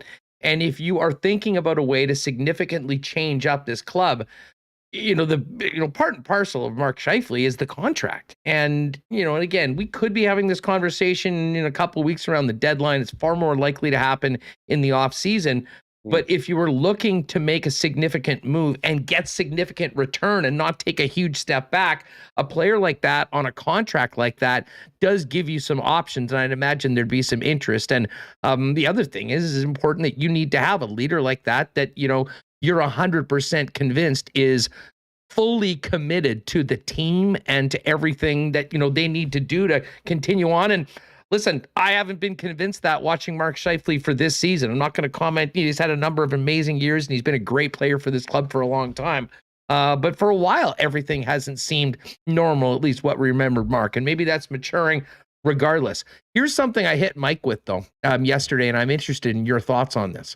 For people that want to see a significant change, I think there is more likelihood of that happening, assuming Kevin Cheveldayoff stays on the job, that if they went and, got a new GM and a new head coach in. And the reason I say that, Jeff, is that, a new general manager might come in and say, you know what, we're going to get a new voice in this room. We've got this new coach that's happening. And, we got a lot of good players here right now. I mean, I look at this roster on paper, much like so many people did going into the season, and thought this team isn't just a playoff team. I mean, Frank just copped to picking them to win the Stanley Cup, and he was not the only one, far from it, outside of this market, not just people that were hyped up or guys like me that would want to see it happen. So, I mean, I think if they get to the end of this season and Chevy's still in charge, I don't know if there's any other choice than to make some significant changes to try to, both get better results, but also kind of give faith to the Jet fans and the people that are buying the tickets, that they're not just sitting around hoping that, we run the same thing back and something changes. If you do make big time changes within the management structure, I'm not sure they don't wait a while to see what they're getting at the beginning of the season. And I don't know whether that helps completely getting a blank slate for a new regime, if you will, if most of the players in the dressing room are the same guys that, were part of a very disappointing season this year. Well, and that's the other thing. Like, I don't necessarily fall into line that you have to trade Mark Scheifele or that you need to change the voices here. There is an argument to be made that, certainly what you alluded to, Huss, in that, if you don't think you're going to be able to re-sign him, it might not be a matter of whether or not you can fix whatever issues there may be at play here. But at the same time, particularly with the notion of replacing the general manager, I think it would just be, prudent to allow the new boss to come in and have a conversation with, whomever he or she needed to, for, an opportunity to get to know the locker room. And maybe that is enough. Maybe instead of looking at Mark Scheifele as being 2 years of a friendly deal, 2 years of a friendly deal that has some kind of trade value, maybe you use it as you have 2 years to get this thing back on track and, find common ground with a player who, as you mentioned, this year hasn't been his greatest season, but he's had some pretty incredible seasons for the Winnipeg Jets. So certainly if you're going to, make a change at the top, which you'd imagine would be sooner than later in the off season, I don't know how much you'd want to wait, because if you're Kevin Seravalli, you're going to kind of want, you're going to kind of want to know what your future looks like, and you're going to want to know what you're able to do. I don't know if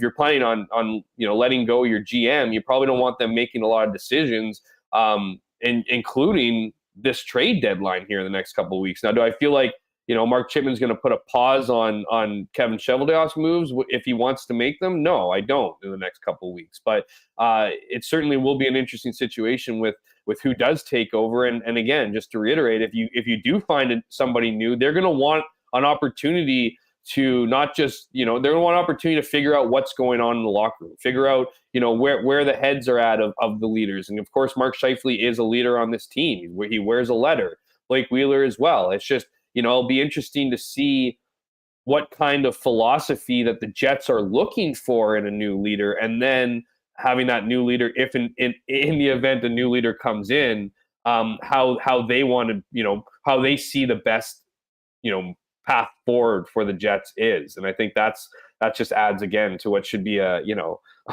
very exciting and fascinating offseason. Yeah, well, yeah, I mean, I guess March 8th, 2022, count me in on the list that Kevin Cheveldayoff's not going anywhere. And I think because of that, I think that, not only we might see a move earlier than we expected. I'm not ruling out something significant at the deadline, to be honest with you, especially depending on I think the weekend, with just getting the 1 out of 4 points, have Dallas getting 2. I mean, we pretty much know where things are tonight. You're thinking selling, like you can't, you know what I mean? Like I think they are already there, pretty bad, and I think it's like I think they've sort of known it, but you don't want to admit it. I think that's the way a lot of fans have been too. I mean, you realize that it's not impossible, but highly unlikely, and you continue. Well, hey, you know what? Let's just see what happens at this game. But I mean, now there's to use a jet plane term, there's not a lot of runway left to get this thing up, and they're going to have to make. I'm using that one a lot in my stories. I'll admit. Yeah, well, I mean, runway is shortening. Like I used it in yesterday's.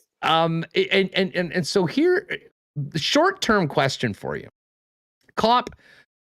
I think they'll get the best return they can get for Andrew Kopp. I assume that if there's takers on Paul Stastny, and I know some people have been throwing around seconds and first. The last time he got traded was for a fourth at the deadline with an expiring contract. So, I mean, listen, it'd be great if the market for that was more. But the bigger question for me, a big picture looking at the next year, is the blue line. The moves that were made in the offseason, they've got 5 veteran defensemen making, all significant paychecks, some more than others, that are signed for another couple years through this window that we've been talking about. We also know that Ville Heinola is knocking on the door. Dylan Sandberg looked great on the weekend and certainly acquitted himself very well, and may have, with his performance with the Jets when he was in the lineup, may have jumped the other guys in the depth chart. And we'll find out. The proof will be in the pudding. Johnny Kovacevic is in the same boat. I mean, looking really good, and he'll be a guy that I don't think is even waivers exempt next year. So how do they handle that? What do you think the likelihood of one of those 5 defensemen being moved? And is it more likely that would happen if it does in the off season, or might it happen come the 21st? You know what? It's hard to say. Because all those guys are under term. Do I think there's a bit of a Now, should it necessarily affect your decision making if the right offer comes? No, but you don't really want to be known as a team to trade for a player in the summer and then get rid of them by the spring. It's just, again, small world. The NHL is. I think the Jets need to be a little more extra cautious than most teams on how they, handle their players. I'm not saying, again, that Nate Schmidt and Brendan Dillon are off the table. I don't think anyone should be off the table besides maybe Josh Morrissey on the blue line for any kind of future move. Just again, if the right offer comes along, there's a reason why, those guys were traded. The Jets were interested in them. They've been traded in the past. There's other teams that know what they get with them. There's a lot of, there's a lot to say about players who, like a Dillon or a Schmidt, who are, well known in this league, understanding what you get out of them. They're both at decent contracts. Dylan DeMello is another guy who's at a decent contract. Neil Pionk, same story. So, it's hard to suggest, who might be going or when they might dip into the blue line and try to shake things up. But the reality is, as you mentioned, this whole point of the question is there are a lot of guys coming up, whether that's the Ville Heinelas or the Dylan Sandbergs, the younger guys that are going to be looking to make a push, who have kind of been in that development track for a couple of years now and need to carve out a role with the big club. Whether they become trade pieces, I don't know how much value. I don't know if you're, as good as I think Ville Heinola is going to be in the NHL one day. I don't think you have much value in him or Dylan Summer, because neither of them have really carved out any kind of resume at the NHL level. So you wouldn't be trading them, I don't think, unless somebody really coveted them.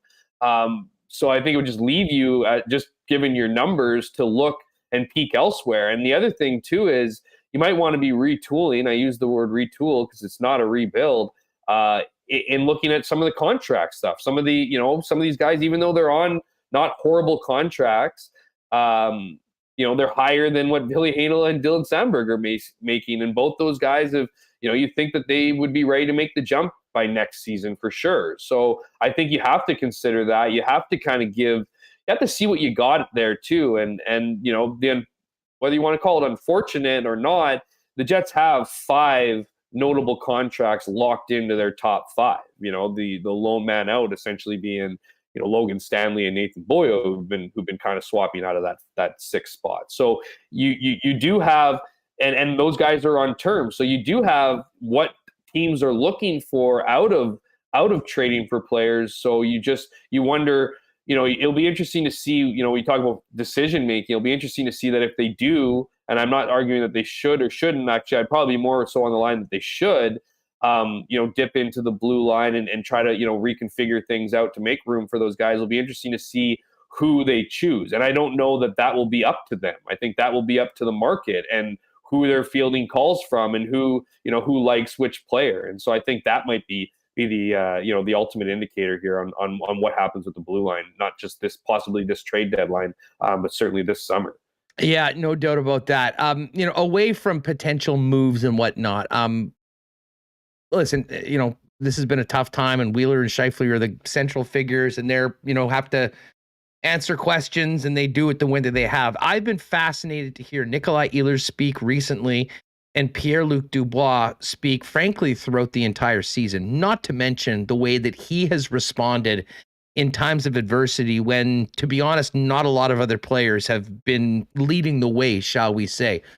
How significant do you think has been the, shall we say, changing of the guard, if you will, when it comes to, the sort of drivers and the leadership group on this team right now, from the guys that have been there and been those guys who are still obviously very much central figures of that group, but the young guys not waiting for it to be given to them, but to step up and be doing it themselves? It's an interesting question, but I would just start off by saying they're not young anymore.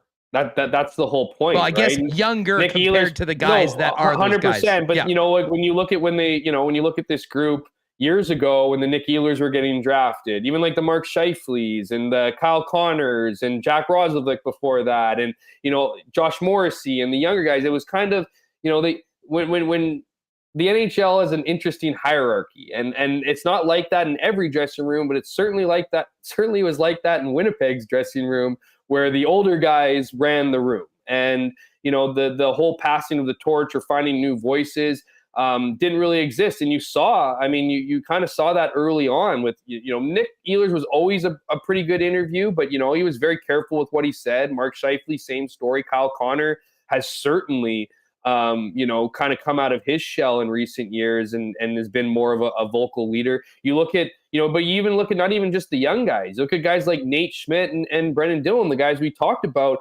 They played in good dressing rooms. They know what it looks like to kind of, what works and what doesn't. So they brought us, their own unique perspective to a dressing room. Both those guys, I would say, maybe aren't saying the sound bites that Nikolai Ehlers or Pierre-Luc Dubois have said, in Pierre-Luc Dubois' case all season, kind of that like anger, passion, kind of calling the, not necessarily calling the teammates out, but the team's position and all that stuff. We've seen guys like Dylan and Nate Schmidt come and be accountable as well. You've seen lots of examples, but that's kind of the difference in the shift in it speaks to certainly the politics of an NHL dressing room, where when you're younger, you're just trying to, kind of get by, learn how to be a pro, as we often hear, and you don't really have time to, you don't really want to create any trouble for yourself. And again, I'm not suggesting that, these guys get off the mic and they have a leadership crew waiting for them, to shut them up. By no means. It's just a natural maturity that comes with being in the NHL for as long as now Nikolai Ehlers and Kyle Connors and the other people have, Pierre-Luc Dubois included, to just being on the same team for long enough and feeling comfortable and kind of speaking your voice as well. And I think we have been looking at a little bit of a, as you mentioned, you're seeing it unfold. I think you are looking at a little bit of the changing of the guard, whether that's reflective of the letters on the jerseys or not. I think, you could throw Andrew Kopp into that group for sure. He's another guy who, is a leader in that locker room and has come out and been accountable and all those things you expect from, leaders in a professional sports dressing room. So I think you're seeing it a little bit. I think it certainly does help. And that being said, I'm not trying to sow any division between the younger guys and older guys, because I don't think it exists. If anything, I think Blake Wheeler probably appreciates having a bit of the burden of the sea come off him in those post-game interviews, when you have guys like Pierre-Luc Dubois who want to step up to the podium and share, what he's been sharing all season long, or Nikolai Ehlers that we've seen in the last little while here. I think that takes a bit of burden off something. And another guy too, Josh Morrissey. He's certainly a guy who, he has a letter on his chest. He's been a guy who I think has always had that certain level of maturity and confidence to kind of speak his mind or share his opinions, in an articulate way. But yeah, I do think that we are seeing a bit of a shift here, whether it's reflective in who's wearing the letters or not. Jeff Hamilton from the Winnipeg Free Press is with us at Jeff K. Hamilton on Twitter, and make sure you read all of his sports coverage in the pages of the Freep and at thefreepress.com. This remaining 26 games, and maybe this is a better conversation for 2 weeks from now after the trade deadline, when, you really do see the actions as to whether it's buyers or sellers. I think we all know where it's going to be.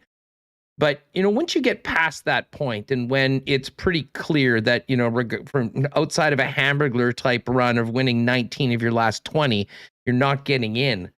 How do you think they approach it? When it comes to, will we see different lineups? Will guys get a rest? Will we see some more younger players coming in? I think still they're going to go and try and win each and every game. They're not at a position where we're going to be talking about, trying to get in the mix for like a top pick in the draft. But I am very interested in as to how they kind of feel that they can use those final, say, 15 games of the season to hopefully put them ahead of the game when it comes to next year. Because, you would think that some of those younger players, especially on the blue line right now with the Moose, will figure into next year's lineup, and experience does matter.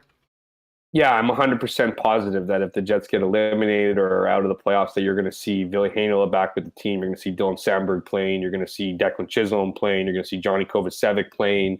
Cole Perfetti, obviously, when he gets back, he wasn't exactly a send away. He just got injured. CJ Seuss. So you're going to see a lot of these younger guys come into the mix for a number of reasons. One, the assumption that Andrew Kopp would be traded or Paul Stastny would be traded or anybody else for that matter be traded would automatically just open up a position for someone new to come in. And then, there's an effort from the Jets to get those bodies in, because it would just be, I'll use Sean Reynolds' comment from his post game, derelict of duty if you aren't if you aren't thinking that way. And the other thing too, I mean, guys are banged up. I mean, Neil Pionk's not practicing. The team's not really practicing, but when they do practice, Neil Pionk's not there. He's obviously dealing with something. Guys are dealing with nicks and bruises and all these other things at this stage in the season, like every team. So that right there, if you're not competing for a playoff spot, you're probably not playing with an injury that could get worse and affect your off season and all those things. So that comes into play. But absolutely, I mean, if the Jets are completely out of it, or they're double digit points out of the out of the playoffs by trade deadline, even if they're even closer, but if they trade guys, it's a clear indication that, I mean, these guys are professionals. You'd assume that anyone who puts on a Jets jersey for any of those games, regardless if it's a playoff hunt or not, are going to give it their all and do their best. But at the same time, I think I think it'd be ridiculous not to look towards the future, look towards giving, if you're worried about trust issues, or you're worried about, guys making mistakes and costing you in a regular season that matters, well, why wouldn't you take advantage of a regular season that doesn't? And, GMs will never say this, obviously, but they make those moves. They put those younger guys in, not with the hope of losing, but if they lose, it's kind of like a win-win. You have guys that are getting ice time and, getting this, getting an opportunity to grow their game and develop. And then at the same time, you're not climbing the standings to finish 9th place and have a worse draft pick. As we all know, the Jets are pretty good at drafting, particularly in the first round. So the better the pick, the better, you'd think the better the player or the better the future here. So that would certainly come into play. I know it's not what fans are necessarily looking for right now. The good news is, if the Jets can somehow turn it around here, go on a little bit of a heater, I think you have a whole different narrative playing out. But as far as what they would do in the event that that playoffs are no longer a reasonable option, I have absolutely no doubt in my mind that you will see big time moves of guys being put on IR, guys being sat out for injuries, and think of 2016. I mean, think of basically the end of the 2016 season when, they shut Enstrom down. Buff wasn't playing, I don't believe. I mean, a number of the players went down. Brian Little was shut down for the rest of the season. And it was seemingly to try to get down because, of course, it was the Matthews line. And the Jets famously won like the last 5 or 6 games of the season. All the fans were freaking out that they were winning. But, the management had done everything they could to try to put themselves into a position. The team played their hearts out, won a game, and then they were somewhat, I guess, karma rewarded them with that second overall pick, who, by the way, is looking pretty good in Columbus right now. But that's another conversation entirely. Oh, you mean back when the Jets used to be fun and good? Now they're not fun and not good? Yeah, okay, yeah, that's right. Well, you know what? Listen, we could do 2 hours on line A and, what happened here and what didn't happen here. But I'll say this. I think he is the perfect example of, I think this team, because of the way that you mentioned, the way that things have been worked, the room's sort of run by the old guys. And, it wasn't really, I always remember Zdeno Chara saying, if you're in this room, you're a Boston Bruin, and, we are not treating everyone differently. We need to count on you like a full member of the club. And you're not a rookie. And usually having an expletive after the rookie part, right? You're not that, like, you're part of the team. And you know what? I'll always wonder how the personalities and things that have nothing to do with on the ice affected what ended up being what would have been honestly, to think about winning that lottery, getting the number 2 pick, and then 3-4 years later for Patrick Laine to be playing in Columbus is still something that is hard to wrap your head around. All that being said, Pierre-Luc Dubois has been an amazing player, an amazing addition to this hockey club. But you kind of think like, if there's just some way you could have maybe got him for somebody else. But again, that is wishful thinking, and that's going way back into the past. And We don't need to do that right now. Just quickly, thoughts on Just tonight's trade for game. Sidney Crosby, and then they'll win the cup. So it's Exactly. yada yada yada. Bob's your uncle.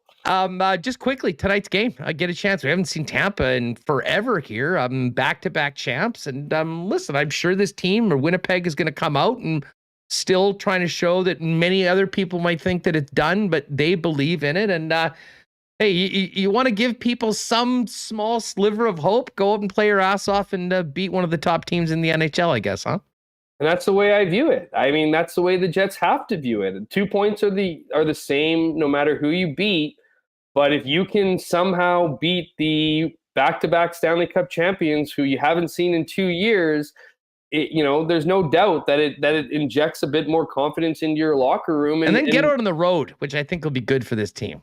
Oh yeah, because last road trip really worked out well. I mean, but for sure, I mean, the reality is you got to put one win before you can get the second win, before you can get the third win. So I just think, I'm not suggesting that a big victory over Tampa Bay, which would be a massive victory, would be the catalyst that this team necessarily needs to go on this long run. But it would put a little bit of, they've beaten some good teams this year, but they haven't beaten anyone I don't think as good as the Tampa Bay Lightning. So that would create maybe an extra jump in their step, and who knows, maybe launches them off into an insane winning streak. And we're talking, oh my goodness, can you believe how ridiculous we were a couple weeks ago? Who wants to play the Jets in the first round? Yeah, told you so. All those people, hottest team in the league. And the beauty is, I welcome that with open arms. If we could give some of these fans something to cheer about and to feel good about. Well, you know what? It's funny. I mean, as I said, I've sort of been at peace with where the team's at for a number of weeks, especially with the recent results. But I did always say, and I think we've had this conversation,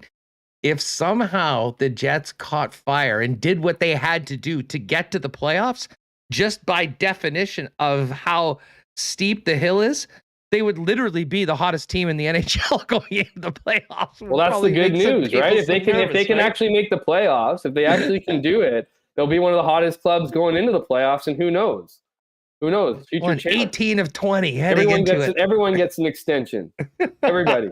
You certainly get an extension here on WST for my friend. Thanks so much for doing this. Enjoy the game tonight. What do you got? Are you on the road here? No, Mike's heading out east. Mike's heading out east. Yeah, Mike's heading out east. I'll be home here. I got the Chicago one and done, and then I think another trip. There's only a few more trips here. We're getting down to the end here, but yeah. So I got my CFL column coming out today, and I'll be on Jets. For the next, I don't know, I got a couple days off here actually, so I'll be on the Jets by the weekend. But we'll enjoy it. We'll look forward to seeing what you've got coming up daily in the Winnipeg Free Press. Take it easy and enjoy this one tonight. Thanks for having me on, and as usual, thanks to the commenters, and and again, congratulations to you guys on 1 year. It's a great achievement. Appreciate it, pal. At Jeff K. Hamilton, Jeff Hamilton of the Winnipeg Free Press. Always an awesome visit with the Hammer. All right. Hey, cheers to all of you. We've been having some fun celebrating this anniversary today. Little Brown Jug has been, let's just say we've done quite a bit of cheersing with the great taste of Little Brown Jug over the course of this year. And a special thanks to all the super chats that came in. I saw Winnipeg Chaster and Douglas pop in, and I did see one that was a 1919 as well. I know what you're thinking with that one. Of course, 1919, the flagship brand, a Little Brown Jug, also available. The Little Brown Jug Double, very popular at this time of year, and all the great tastes in the winter variety pack. You can pop down to the brewery and tap room on William Avenue, have a couple pints, and pick up all your beer there. Grab it at your local beer store, Manitoba Liquor Marts, or delivery citywide Wednesdays, Fridays, and Saturdays by ordering at littlebrownjug.ca. Andrew Shevchuk, the Enright family, Boston Pizza, incredible supporters of ours from day one. We appreciate it greatly. And of course, big game tonight. Thinking about a spot to grab a couple or maybe a great pizza, some wings before the game.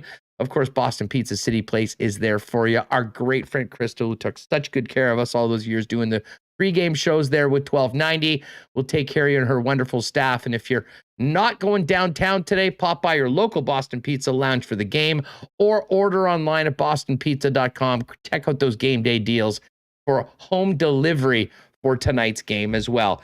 And let's get to our Princess Auto curling report, because the Brier is going on. We'll get to some Brier odds for tonight later on when we hit the Coolbet Lines But Princess Auto, proud sponsors of Team McEwen representing Manitoba. And of course, our Olympians, Jennifer Jones and her squad. And huge win today, this morning for the Manitobans. Mike McEwen and his rink beat the previously undefeated Nova Scotia rink today 7-4. A huge win for them. And meanwhile, Jason Gunlickson, the other Manitoba team, rolled over BC to the tune of 9-4. So what this means is that we have a pretty busy group at the top of each of the groups. Now, over on Pool A, Matty Dunstone, after that big win against Kevin Cooey last night, has been maybe the most impressive team so far. They are 5-0. Brendan Botcher is 4-0. Kevin Cooey is 4-1. It really does seem like those three teams are probably going to be the three teams that advance right now, barring one of the teams falling out. But what a great run. Of course, Matt Dunstone, a Winnipeg native. And then over in Pool B, Brad Gushue's been perfect so far, 4-0. Brad Jacobs just has the one loss to Gushue. He's at 4-1.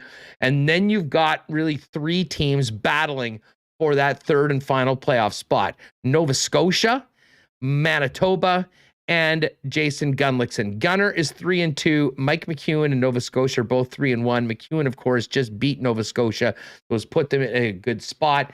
They will be all back on the ice tonight. But as far as what's going on right now, we've got the afternoon draw coming up, the SAFT. And let me just see. I had it all with our Coolbet Lines. Today, Alberta, New Brunswick, Canada, and the Yukon. Dunstone in the wildcard rink against PEI. Alberta, Canada, Dunstone, all massive favorites. One tight game this afternoon, which should be a good one, Saskatchewan and Ontario. As far as the Manitobans go tonight, Mike McEwen goes up against Brad Gushue. Big matchup for them. A win would do wonders for them because not a lot of other teams are beating Gushue. Gunners going up is a big favorite against the Northwest Territories. Nova Scotia, a favorite against BC, and Nunavut, a massive underdog against Brad Jacobs and Northern Ontario.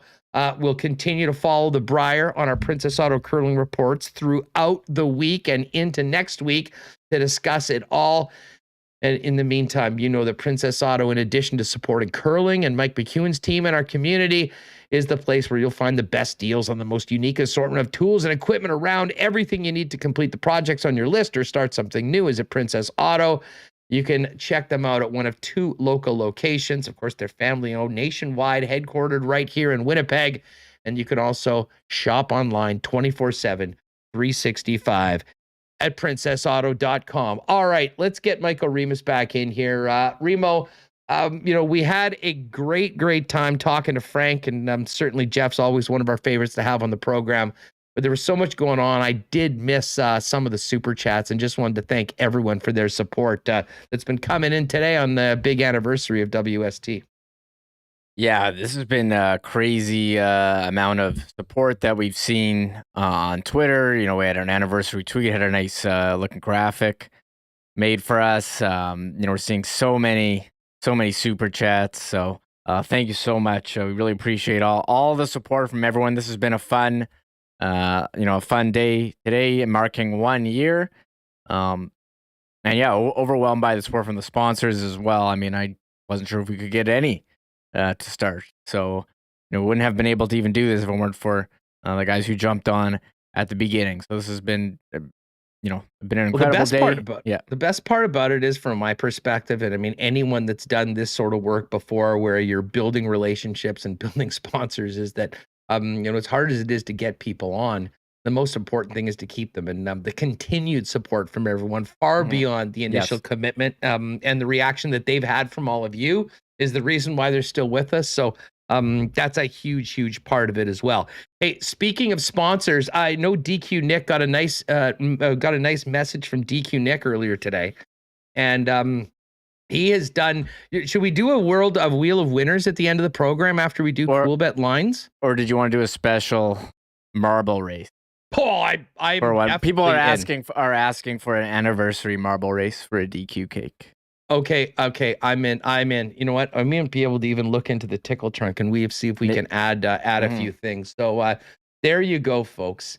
We are going to do that now. Listen, the support of everyone. Eric, what up? Congrats on 1 year, Hustle and Remis. Thanks for all you put out for us in the area and across the world. Very, very appreciative of that. Do you want to talk about this thing you've come up for the YouTube memberships? I know we were going to do that earlier on, and then we really didn't. But this has been something we've been thought about. It's a common thing, and I know we've seen so many people that have wanted to support what we're doing each and every day, specifically for the people that are with us on YouTube. Kind of a very inexpensive and fun way to both support and maybe show off what a big part of the Winnipeg Sports Talk Nation people are. Sure. We couldn't do an NFT, so this is kind of similar. I want an NFT of Remis sitting on the floor for the first show, and then we're on. We're on. But people, we don't really ask for support, but a lot of people are so generous giving super chats, and I thought it'd be nice. People could have like an icon beside their name in chat that shows they're a supporter. So we do have YouTube memberships. It's $2, the price of a coffee. You'll get a little microphone beside your name, and you can also, we're gonna start making some emotes you can use. So, what do we have? We have one of you doing the wave. You're this. Can I just quickly tell people? So Remis is telling me about this, and I'm like, that's great. I don't want to make it too much. Oh, $2. That sounds something that, I think a lot of people would love to do that. Mm-hmm. Okay, so it's a great idea. And he said, okay, well, I'm working with the designer to get some of the emotes I've made. And I'm not sure what exactly was happening or what show was going on, but I guess they got a picture of me at some point when I was doing something with my hands. And essentially this thing came up like this. I'm like, good God, after all of my wave takes, the Hustler emote is me doing the wave. And he was like, oh my God, that's exactly what you're doing, isn't it? Oh, there we go. Eric Jorlifson, first one. Oh, Wrench Doozer, first one. And then, so there's one of me like laughing. So Eric's got, his name is in green now, and he's got a little microphone beside. That's kind of cool. So then we have, what else do we have? I think there's a Golden Boy one and some other stuff. And Tico Napoli wants to never miss an episode badge. I know Mitch as well. 100% attendance. Right on. Oh, there it is in the chat. That's pretty funny. There it is, folks. If you're with us right now on YouTube, Eric has just dropped the Hustler, the Hustler wave one. So listen, you do not need to do it, but especially for the people that are here all the time, it's $2 a month. You can do it through YouTube. All of it just goes to helping us upkeep the channel and some of the things that we're working on behind the scenes, whether it be graphics or equipment or whatnot. And bottom line is this community is something, we're doing the show here, but it is 90% the community is, what you guys are bringing to us each and every day. So we'll mention that over the next couple, but shout out to the founding fathers of WST memberships today on our anniversary show. Yeah. Thank you, everyone. What else? Oh, yeah, I did also announce, I see Kenny and Reddy, they have their, they have their store. I did redo our Winnipeg Sports Talk shop on our website. It's at the top. We do have, I did announce a hockey puck bottle opener there. And if you want to throw, that thing is cool. And if you want to throw one in to the winner of the marble race, you can do that. We'll throw one in. Yeah. Okay. That sounds like a plan. So listen, we've got a special WST marble race. You know what? We don't quite have the product as of yet. It would have been great to get some of that CC and ginger to pop in because, of course, our friends over at Winnipeg. Oh, you know what? I do. Okay, so this is the prize. This is the prize for today's impromptu marble race. The hoodies will be for Friday, but we've got a Winnipeg Sports Talk t-shirt, a DQ ice cream cake, and the first ever Winnipeg Sports Talk puck souvenir bottle opener. Do you have one of them physically there that you can show people? I'll go get one. It's pretty cool. Hold on. Okay, excellent. So you know what? Remis can do that. And I will just mention to you that our friends over at Canadian Club are very excited about the launch of the RTD, the ready to drink CC and ginger which is going to be in your local Manitoba liquor marts later on this month. So there's a little tease for you. When we have it, we'll let you know for it. But in the meantime, sale prices on CC Original 1140s, CC Classic 12-year 750s is all month long at Manitoba liquor marts. And then next month, we'll have Canadian Club displays in all 26 liquor marts, where when you buy CC, you'll get a free can of the new CC and Ginger to try. Ready to drink Market Huss. It's going to be really hot this summer. 29% year-over-year growth in that ready-to-drink market. So yeah, it's 5% too. It's just like a beer. So I mean, for folks that maybe you're not as fans of beer, and I'll say this. I mean, I popping by the beer store beside my place. I know Gitch. I basically learned most of the RTD market from our buddy Gitch, especially when heading out disc golfing. And I've tried a few of them. Didn't like some, but now we get some of the best products on the market, like a Canadian Club, that I'm into right now. So add ice, no need to mix. As Remis said, mixing, that's like 1800 stuff right now. Yeah, you just get it ready to drink. Yeah, you're not mixing. Measuring out your alcohol, please. We're not doing that anymore. Who's got time to measure your quantity of Canadian Club that you're pouring? You can just buy a pre-mix. It's so much easier. Love it, folks. Sorry, I was going to say, I'm getting a lot of comments on the hat I'm wearing today, by the way. I do have the whips. Is that new? No, I have a collection of new era hats and what's it called? Oh yeah, new era hats for a while. So this one I've only worn it twice. The first time I wore it was on the first show. So I figured I'd wear it again. Is that true? Yeah, I wore it on the first show. The first show was and I just have it. Like, I'm too nervous to wear it because it's white and I'm gonna ruin it. Like, I can't wear it outside the house. So. Yeah, I actually just got a new one. Shout out to my buddy Dom, who got me a Profit New Era Vancouver Canadians jersey. But I haven't really been getting into baseball stuff yet, just because I've been so mad. Cabilla's there, Les Thompson, you guys. Thanks a lot for the supporters. As I said, I'm not sure if people are wondering exactly how to do it, but we've got. I don't even know how to do it. Remis is behind this all, but.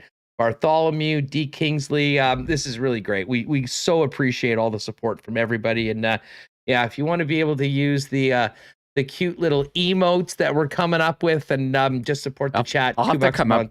I'll have to come up with some. There's Jeff rocking got a Jets logo and things. So yeah. What about a ball gag? Can we get a ball gag? I'll get whatever you want made. But here. We do have this, the sports there it talk. Is. It's a hockey puck. Yeah, and there's pictures on our website. It's also a bottle opener. How crazy is that? So that is part of the package. We'll T-shirt, throw one of those in. DQ cake. Obviously, if you win the DQ cake, you got to be here in Winnipeg to pick it up at one of the 4 Nick and Nicky DQs, Niverville, DQ Northgate, DQ Polo Park, and DQ St. Anne's. I mean, Nick's incredible support of us since the start has been so great. And I know he was excited for this week. We'll squeeze one in for Friday as well. But today, a very special 1-year marble race for the anniversary. So I tell you what, Remis, why don't we open it up right now? Sure. And then while we're loading this, I will get to the Coolbet lines for today. A dancing Gabe emoji. I don't mind that. That's another great idea. Yeah, you give us your set. You know what? 3 winners or 1. I think we'll just do one. We'll do a special anniversary package with the cake, the T-shirt, and the puck bottle opener. Yeah. And then I might add a few more things. If we're gonna do a massive thing with multiple prizes, we'll do that on Friday to finish up the week. Sure. Maybe we'll throw a mug in on Friday. I got a mug I can give you. You can hand it out to someone. I gotta give you some of these items. I did see, who was it? Sorry, someone mentioned if we could get a hockey puck grinder. So I was like, I never thought about that. I bet I know who that was. Was it Hootman? No, I don't think it was Hootman. I think it was someone. Oh, and there's the Gitch going. Okay, so we're open right now for marbles. Oh, let me start it. Hey, we did have some news. Or are you going to do the lines? Yeah. Let me just do the lines. Okay, the raffle has been canceled. Now everyone's putting in marbles. I don't think this is going to work. We're going to need to. Oh, no, I started it. It's good. We're good. So Okay, they're there coming it is. in. They're coming in now. You just saw it again. If you did one before, just do it again just to make sure right now. In the chat, !marbles. Let's get to the Coolbet Lines. Special shout out to my guy, Chris Abbott. His support of us from day one was huge in getting us going. And listen, I'll be honest, there's been a lot of, because of the content I do with Dustin, the fact that, we've been talking about betting in this space for far over 10 years as everything's grown. There's been a lot of other people that have wanted to jump in with us, but I was playing at Coolbet myself long before this started. We'll continue to do. Still think they've got the best odds, best customer service, and we wouldn't want to work with anybody else. So thanks to Chris, the gang there at Coolbet for their great support of Winnipeg Sports Talk. Let's look at these lines. Man, we got a massive game, a massive night tonight in the National Hockey League. In addition to the champs coming to Winnipeg, a full slate. Avs at Devils, Avs minus 204 favorites. Golden Knights minus 175 in Philly. Panthers, Penguins, pretty much a pick 'em. Panthers are on fire right now. They're putting up half a dozen a night. They did play last night, but bit of a cakewalk in that 6-1 win. Coyotes, Wings. Man, when was the last time the Wings were a minus 185 favorite in any game? Probably been a while. Maybe tonight's the night they get their home win. Detroit, a huge favorite at home. Toronto, coming off that 5-4 win.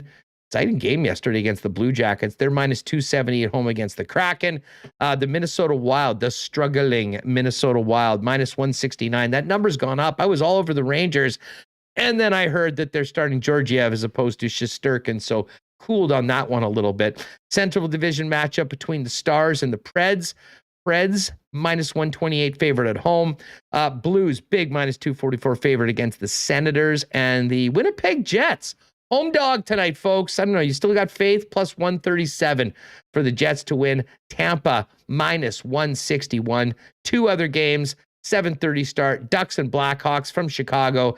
Blackhawks, a slight minus 115 home favorite. And the night game, Washington, plus 108 on the road at Calgary, minus 128. Although, Remo, I do think there might be the potential for a bit of a letdown for Calgary. I believe they're playing, I think Dusty said today, their fourth game in 5 nights, and coming off a rousing win last night in the Battle of Alberta. Yeah, they were pretty cheap on DraftKings today, their top line. So now you're giving me pause. It's funny. You say, maybe Detroit can get their first one, or maybe they can get Vemelka. So I would think that would be a ripe opponent for Corral to feast on. I've been sort of fading the Caps since all of this Ukraine stuff happened. Legitimately. I think this is an incredibly tough time for. Ovi, regardless of what you think of him and what he's done with Putin in the past, this can't be an enjoyable situation. You have Kuznetsov there, Orlov there, and a lot of the controversy around the team not allowing any Russia or Ukraine stuff in the building. So they're on the road right now. But I do wonder, of all teams, whether what's happening across the world may affect the Caps more than some other teams. Is Ovechkin getting booed at all? I haven't heard anything about it. I wonder if something like that would happen. Yeah, that is not something I've heard so far, but we have heard some blowback on some players so far, more off the ice from people on social media and whatnot. Night card from the Briar. I mentioned both the Manitoba teams are in action. Mike McEwen going up against Brad Gushue, plus 315 underdog. And I'm already on Manitoba on the rock line, getting 2.5 at minus 154 against Gushue. Gunner and Team Manitoba, big favorite, minus 1,000 against the Northwest Territories. This one could be closer. 5 is a lot of points. I don't know. I think I might lean Northwest Territories plus 4.5. Maybe it's just because we had a good time with Jamie Cooey out at the Olympic trials. Heck of a good dude. Nova Scotia, minus 192 against BC and minus 115 on the rock line. And Brad Jacobs, this is the biggest line I've seen all week long. 8.5 point favorite against Nunavut. And I wouldn't be surprised if they actually cover it. Draw 12 specials tonight as well. These are always fun. Number of blank ends over under 5.5 for just those evening 4 matches. And the total points, 50.5. overs and unders available. Again, if you haven't bet at Coolbet before, use the promo code WST for a 100% deposit up to $200 on your first deposit. And don't forget, you golf fans, you'll have to get one of the guys on tomorrow. Players Championship starts Thursday, one of the best events of the year. Huge money, sometimes thought of as the fifth major. And for you golf bettors and DFS players, for the first time, you will be able to watch every single shot live of every golfer in the tournament. So govern yourselves accordingly and check out today's edition of the Lock Shop. Dustin and I did that before we went on with WST with our favorite picks and best bets for the Players Championship. All right, Reem, we're getting up to 3:00, but today has been such an awesome day. How could we not do a world famous WST marble race to finish it off? Winner for today is getting a DQ cake from their location of their choice, a WST t-shirt, and the first one, hot off the presses, the WST puck/bottle opener. You want to close it out if you haven't already? I'll close it out, and then I guess we didn't really touch. You want to touch on a couple other things? Absolutely. We never talked about Calvin Ridley. That was yesterday. He got suspended for a year for gambling. Bet 1,500, lost 11.1 million. Yeah. He said he bet 1,500 on a legal sports book in Florida. I thought, maybe he was, he stepped away from his team for mental health reasons. I thought maybe he they forced him to step away because, they were investigating this gambling thing and it was like a huge deal. But no, he was away from the team. He put a bet with his own name on a mobile app in Florida. Couldn't be like every other player who gets like a fall guy to do the bet for them. So like it's about integrity of the game. You can't have players betting on it. You can't open that can of worms. I think that's really disappointing to see that he surprising to see he even got caught or that he was stupid enough to use his real name. I mean, everyone knows you don't bet on your own league.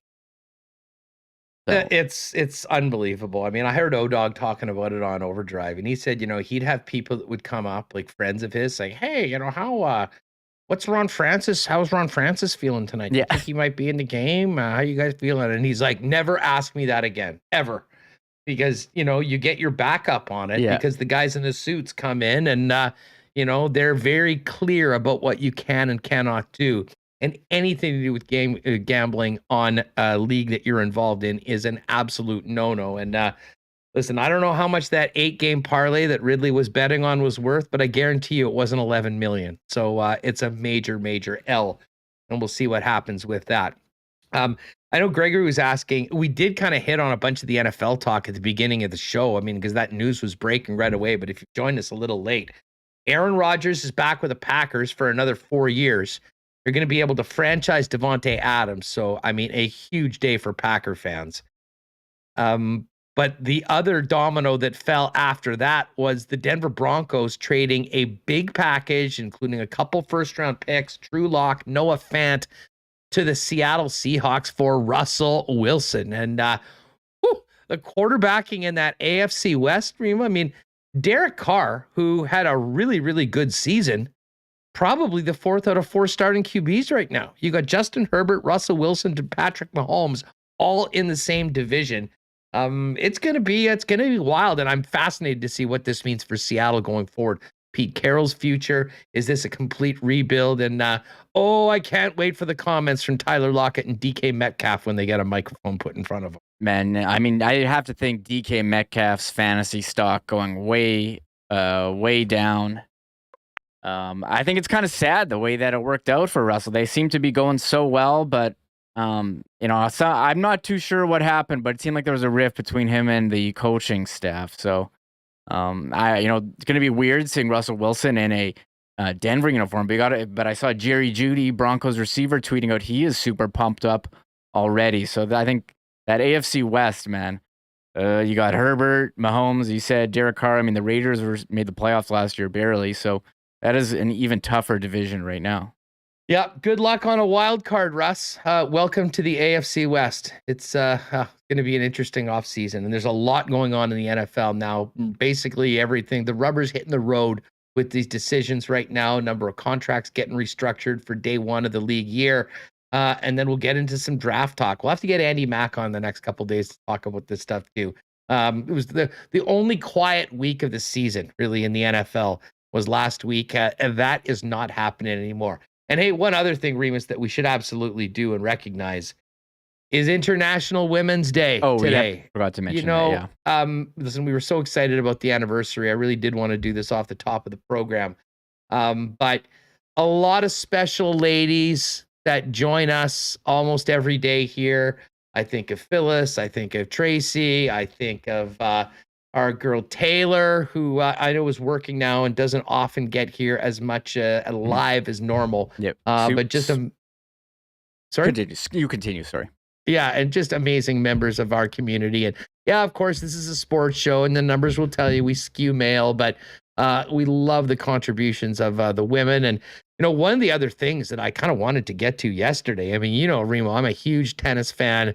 And I mean, I, like so many, am a massive fan of Leila Annie Fernandez and her win in Monterey on Sunday. One of the most bizarre things you'll ever see. The lights went out on championship point. They had a 60-minute delay. She came back, and I think she fought off 5 or 6 championship points and went on to win her second WTA championship. So huge shout out to Leila.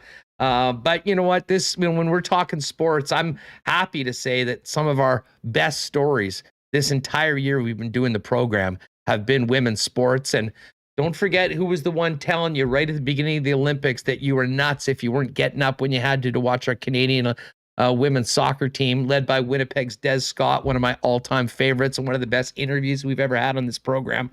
It's an exciting time to be a soccer fan in Canada right now.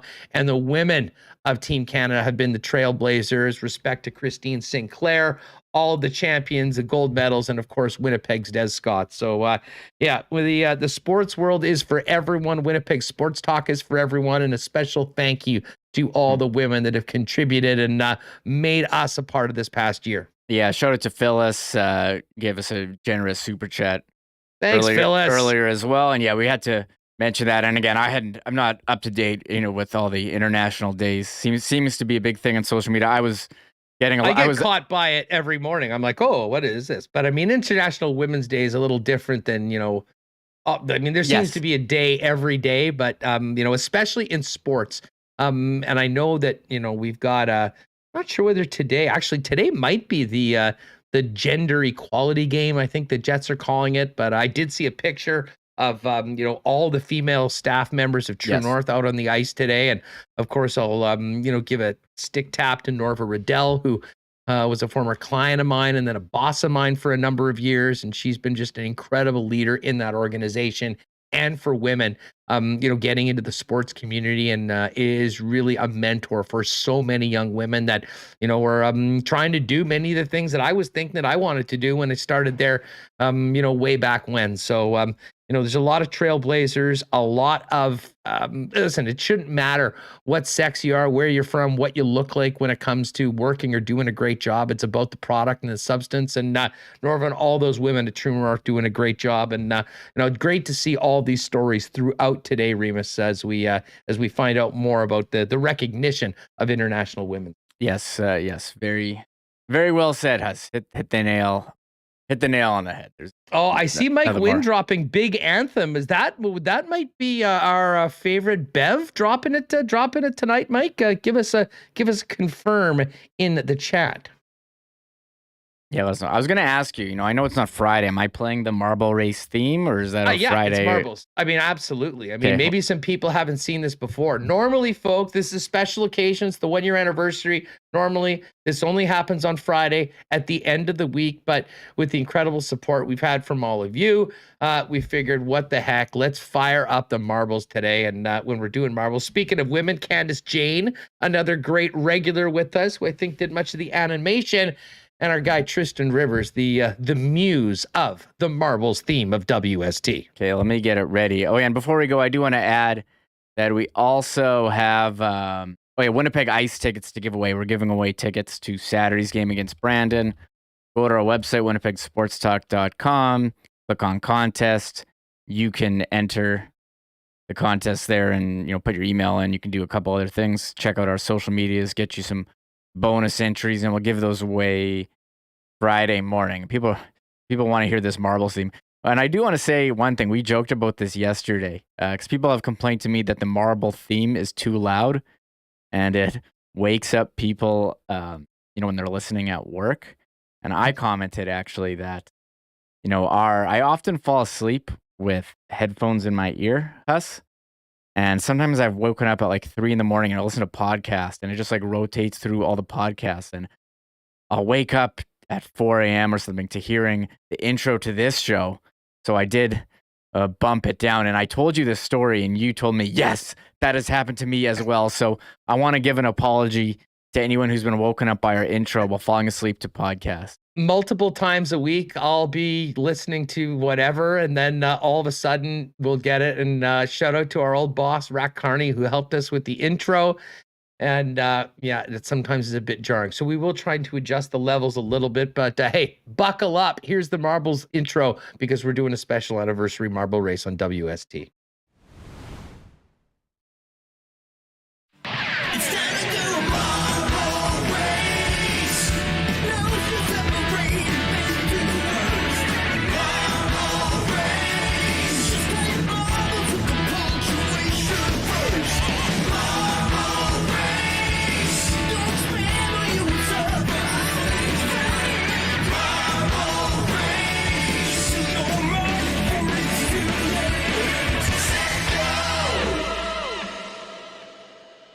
Oh yeah, sorry, I forgot to get it ready. I was too mesmerized by the thing here. That's good. Okay. So yeah, for any newcomers, welcome. This is normally a Friday feature, but today it is a special day. 1 year of Winnipeg Sports Talk, and one of the most popular things we've done all year is giving away some great prizes and having some fun with the marble race. So we will still do a big anniversary week marble race on Friday. But today, shout out to everyone that has entered. Again, we're doing one prize, and it is a package, a DQ cake from Nick and Nikki DQ, WST t-shirt, and WST puck/bottle opener. Remo, without further ado, why don't we finish off the anniversary show by dropping them? All right. This track, Robotic Roadway. I don't know this one, so. There's another one I don't think we've done before. They all start off the same, going down the Plinko onto the track. Okay, what do we got here? Looks like we got Boyko Sucks in the first, John D, Travis Boyko. Irvine.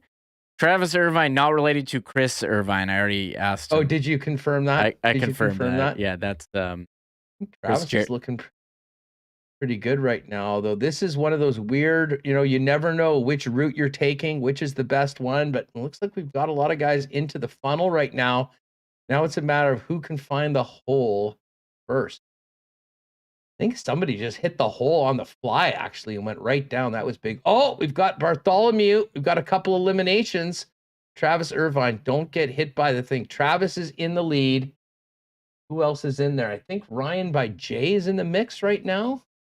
Oh, big jump coming up. Here we go. Tyson Ducharme. Can Tyson make it happen? Oh my God, what is this? They're all falling. How are they going to make Tyson's this jump? floating. I think there's maybe some like hair dryers or something below that are blowing the marbles up. Let's see if Tyson makes it through. Because he's above it. He's above it. Tyson's on. Oh, Tyson is on. Oh, Zach. So Zach, I think Zach just went down. Tyson has the lead. This would be Tyson's, I think, first ever marble race win. Here we go. So Tyson is still in, unless someone gets slingshotted all the way in, which has happened before. But Tyson Ducharme is in the lead. And Tyson, first ever victory. I think he's been in pretty much every marble race. And now is our first ever. And this is a guy I think that'll have plenty of uses for that bottle opener. I'll tell you that much. We'll get him the DQ cake. We'll get him a WST t-shirt. Maybe even something else in the tickle trunk if I see for you, Tyson. And shout out to everyone else that came in. What a great, great crew today.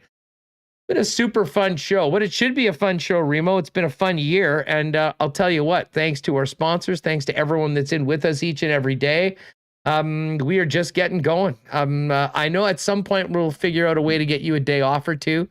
I may have to start doing the show on Streamlab at some point if we need to do that. But the bottom line is, we're going to be here every day for you. When you get out of work, this sucker is going to be in your podcast feed with whatever we're talking about for the day, starting off with Winnipeg sports and all the other fun stories in the sports world that we want to get to. And we'll certainly be live here on YouTube at 1 o'clock. Special thanks to the super chats today. Very much appreciated. And all the green in the chat's very cool for the for our memberships. We'll be working on some new emotes that can use. Mm-hmm. But feel free. I won't be triggered by the wave emote. I actually thought that was very, very funny. And as we wait for Chris, Chris could get burnt.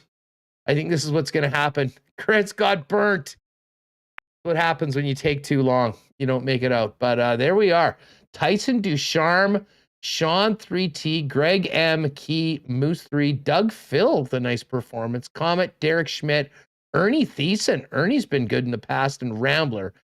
231. Hey, great year, great show. We'll be back tomorrow. And I should have mentioned this beforehand, but folks, very special guest tomorrow for the program for our anniversary week. One of our all-time favorite guests, none other than the O-Dog himself. Jeff O'Neill's going to be joining us. And we'll also have one of your favorites, I know, Murat Atesh, with the latest on the Jets as the team hits the road after tonight's game. To finish up the program, once again, thank you to the people that make this show happen each and every day. Nick and Nikki DQ, Canadian Club, Coolbet Canada, Princess Auto, Little Brown Jug, Boston Pizza, Not Auto Corp, Royal Sports, Manitoba Battery, Culligan Water, Vita Health, F Apparel, and looking forward to getting back into summer and bringing Breezy Ben back on board and Assiniboia Downs and our friends at Aikens Lake and having a heck of a lot of fun throughout this next year. Remo, to finish off, do you have any other greetings or thank you, salutations for the peeps before we get ready for this game? No, I think we've said it all, Huss. I got nothing. I'm just very appreciative of all the support from everyone. This has been pretty cool to see, and especially, as disappointing as the Jets season has been, I'm get happy communicating with everyone here in the chat and seeing all the people listening on podcasts. So show it to the podcast listeners as well. You got it, folks. We will see you tomorrow, 1 o'clock. I'll be up in 316 tonight. If you're around, I'll probably be hanging around in that corner bar. So if you're up in the upper deck, definitely come by and say hi. And otherwise, tomorrow, Murat Atesh and the O-Dog, Jeff O'Neill, to kick off year 2 of Winnipeg Sports Talk. Thanks for being with us, and we'll see you tomorrow. Have a great one. Oh, my God. Oh! Shut it down. Let's go home. Thanks for tuning in to Winnipeg Sports Talk Daily. Make sure to subscribe on YouTube and your favorite podcast feed at winnipegsportstalk.com.